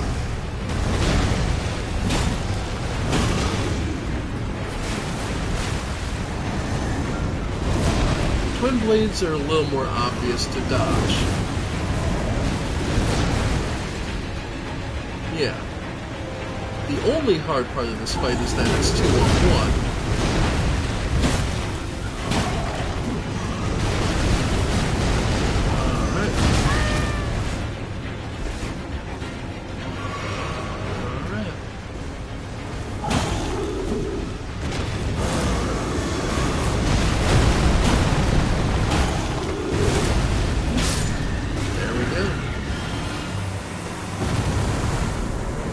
Gargoyle's Greatsword and Twin Blade.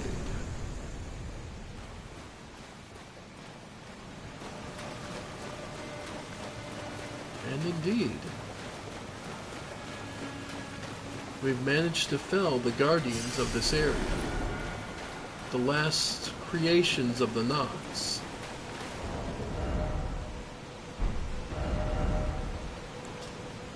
Bronze Twin Blade wielded by valiant gargoyles.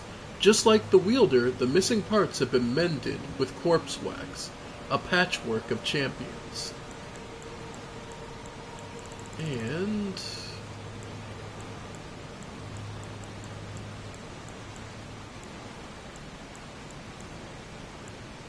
yeah, bronze, just like the wielder, mended with corpse wax, a patchwork of champions. So this is the place where the Nox wanted no one to find. A great rushing of water.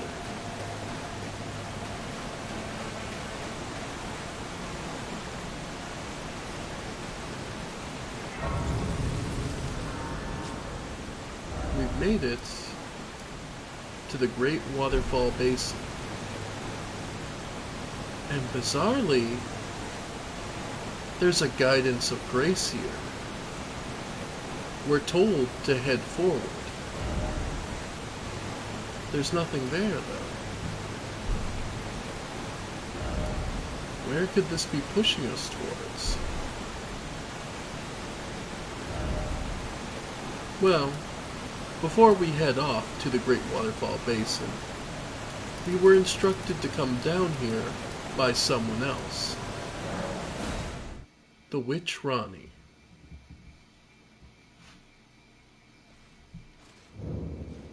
After all, it was her wish for the Finger Slayer blade.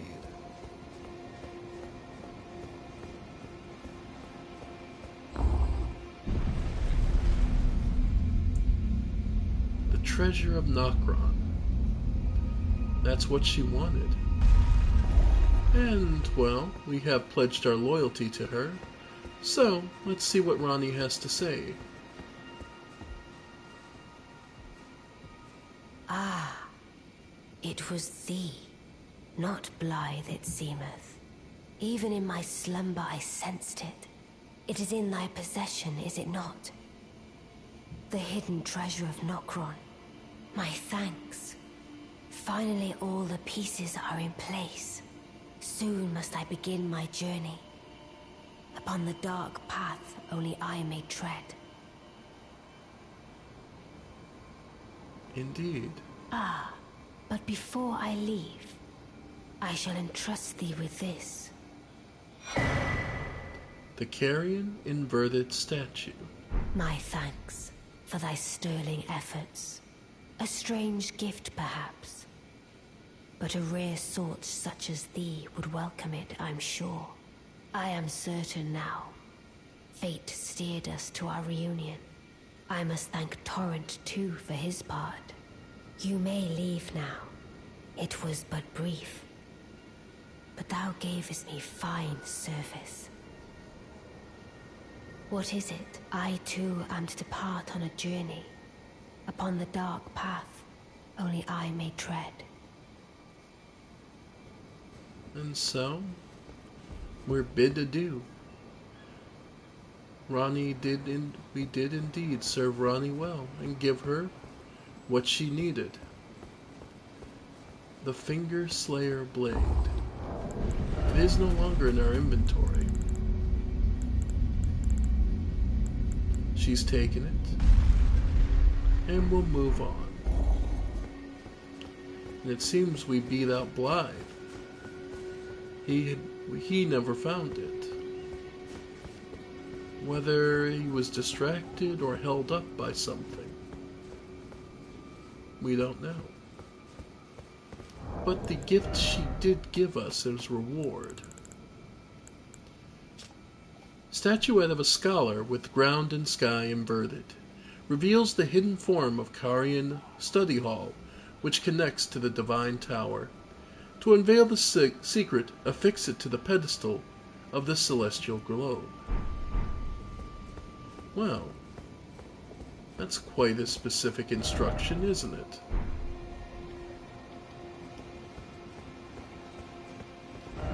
So, before we go,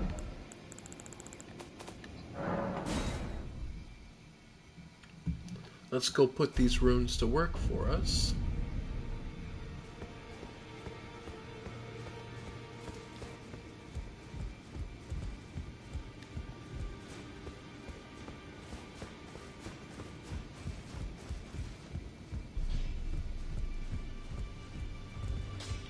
Greetings, are you here for spirit juice? Let's see. First we want to start improving a mimic tier.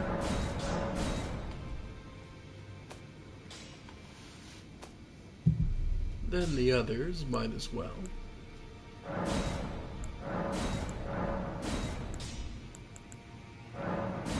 Alright. There. Now our ashes will be a little stronger. The mimic tier especially. So, with that done, where we need to go next? The study hall entrance. It connects to the divine tower.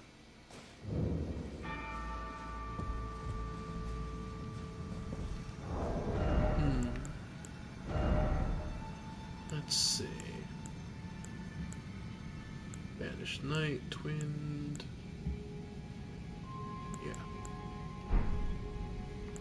So from here,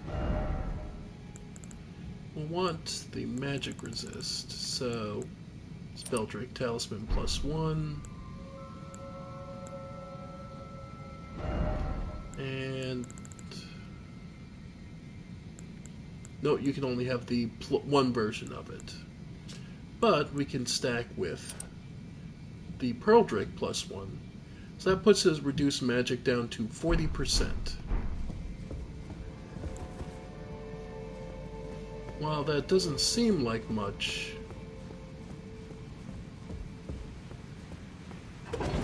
it can make all the world a difference.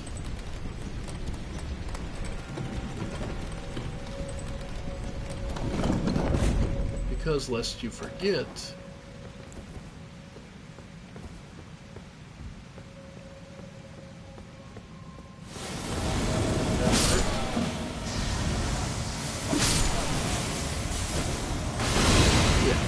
Preceptor Miriam here is able to teleport.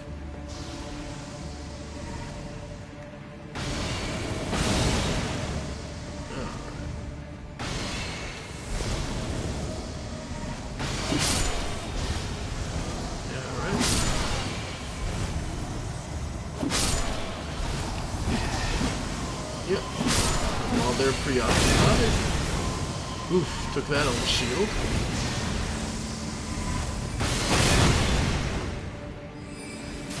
Yep, they're gonna have damage from. Yep. And now they've run away up there.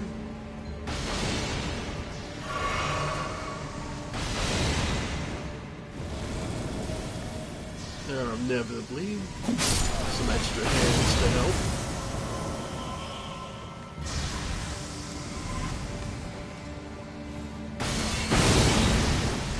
Okay. Yeah. Remember that one of our advantages that invisibility or the Celian magics are faster casted is one of our big advantages here. They're made for an assassination style. So naturally, being able to swiftly outspeed them in casting means we don't have to fear as much. Oh, and I do have enough range to be able to hit her. And got her.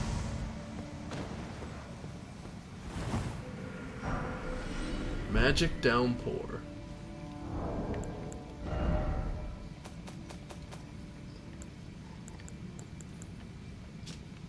One of the sorceries of the Carian royal family summons a mass of magic that fires projectiles over a wide area. This sorcery can be cast while in motion. Charging extends the duration. Said to have been taught by the Crystallians to mark the swearing of an old concord.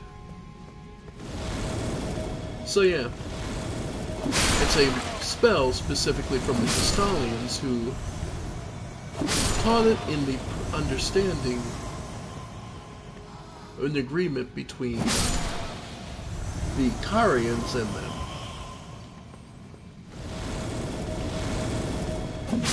As you can see, the Preceptor would normally run all around here in this big loop,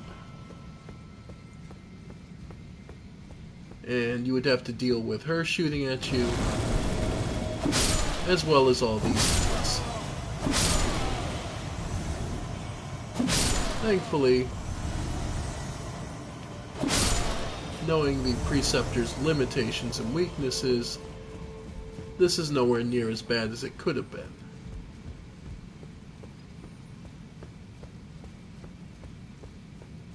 And here we're back at the beginning. However, we're not quite done here.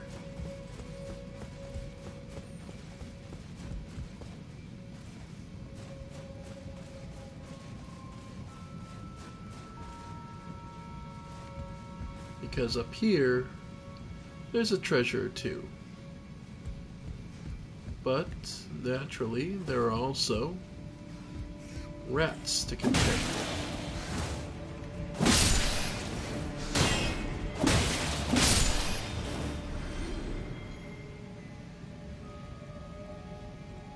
Let's see. Next ladder is over here.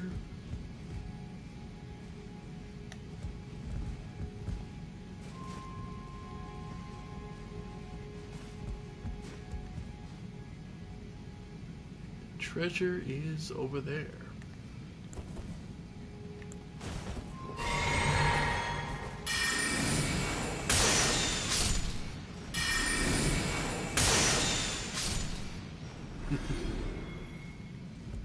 Simple enough.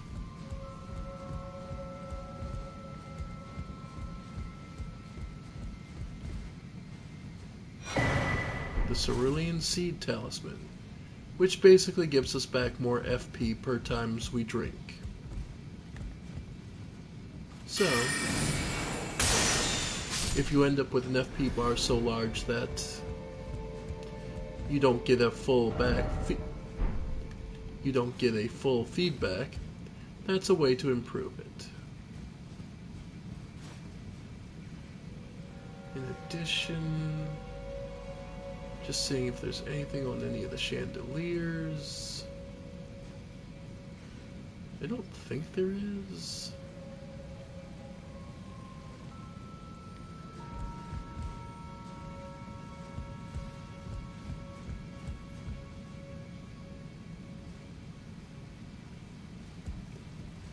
I don't see anything.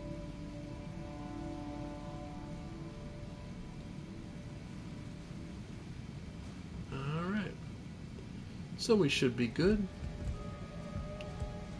to head back down. And I think I'll save the inverted version of this place for next time.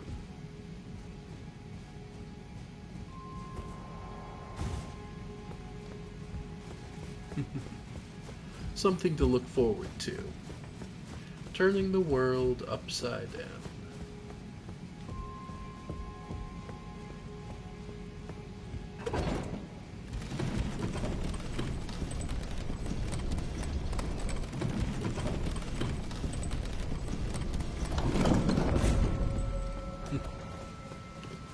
But yeah. This is definitely one of those interesting little bits that we get rewards for. As far as this place itself, the Karian Study Hall kind of embodies what makes it what the Karians were going for, which is a massive study of all things. It's obviously long since been abandoned, but that's largely because it's been a very long time since Renala lost her mind.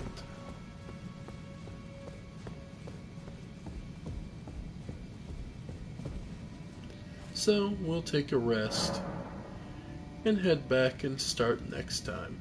Thank you all for joining me for this little bit, and I'll see you next time on this or maybe something else. Bye for now, folks. Bye for now.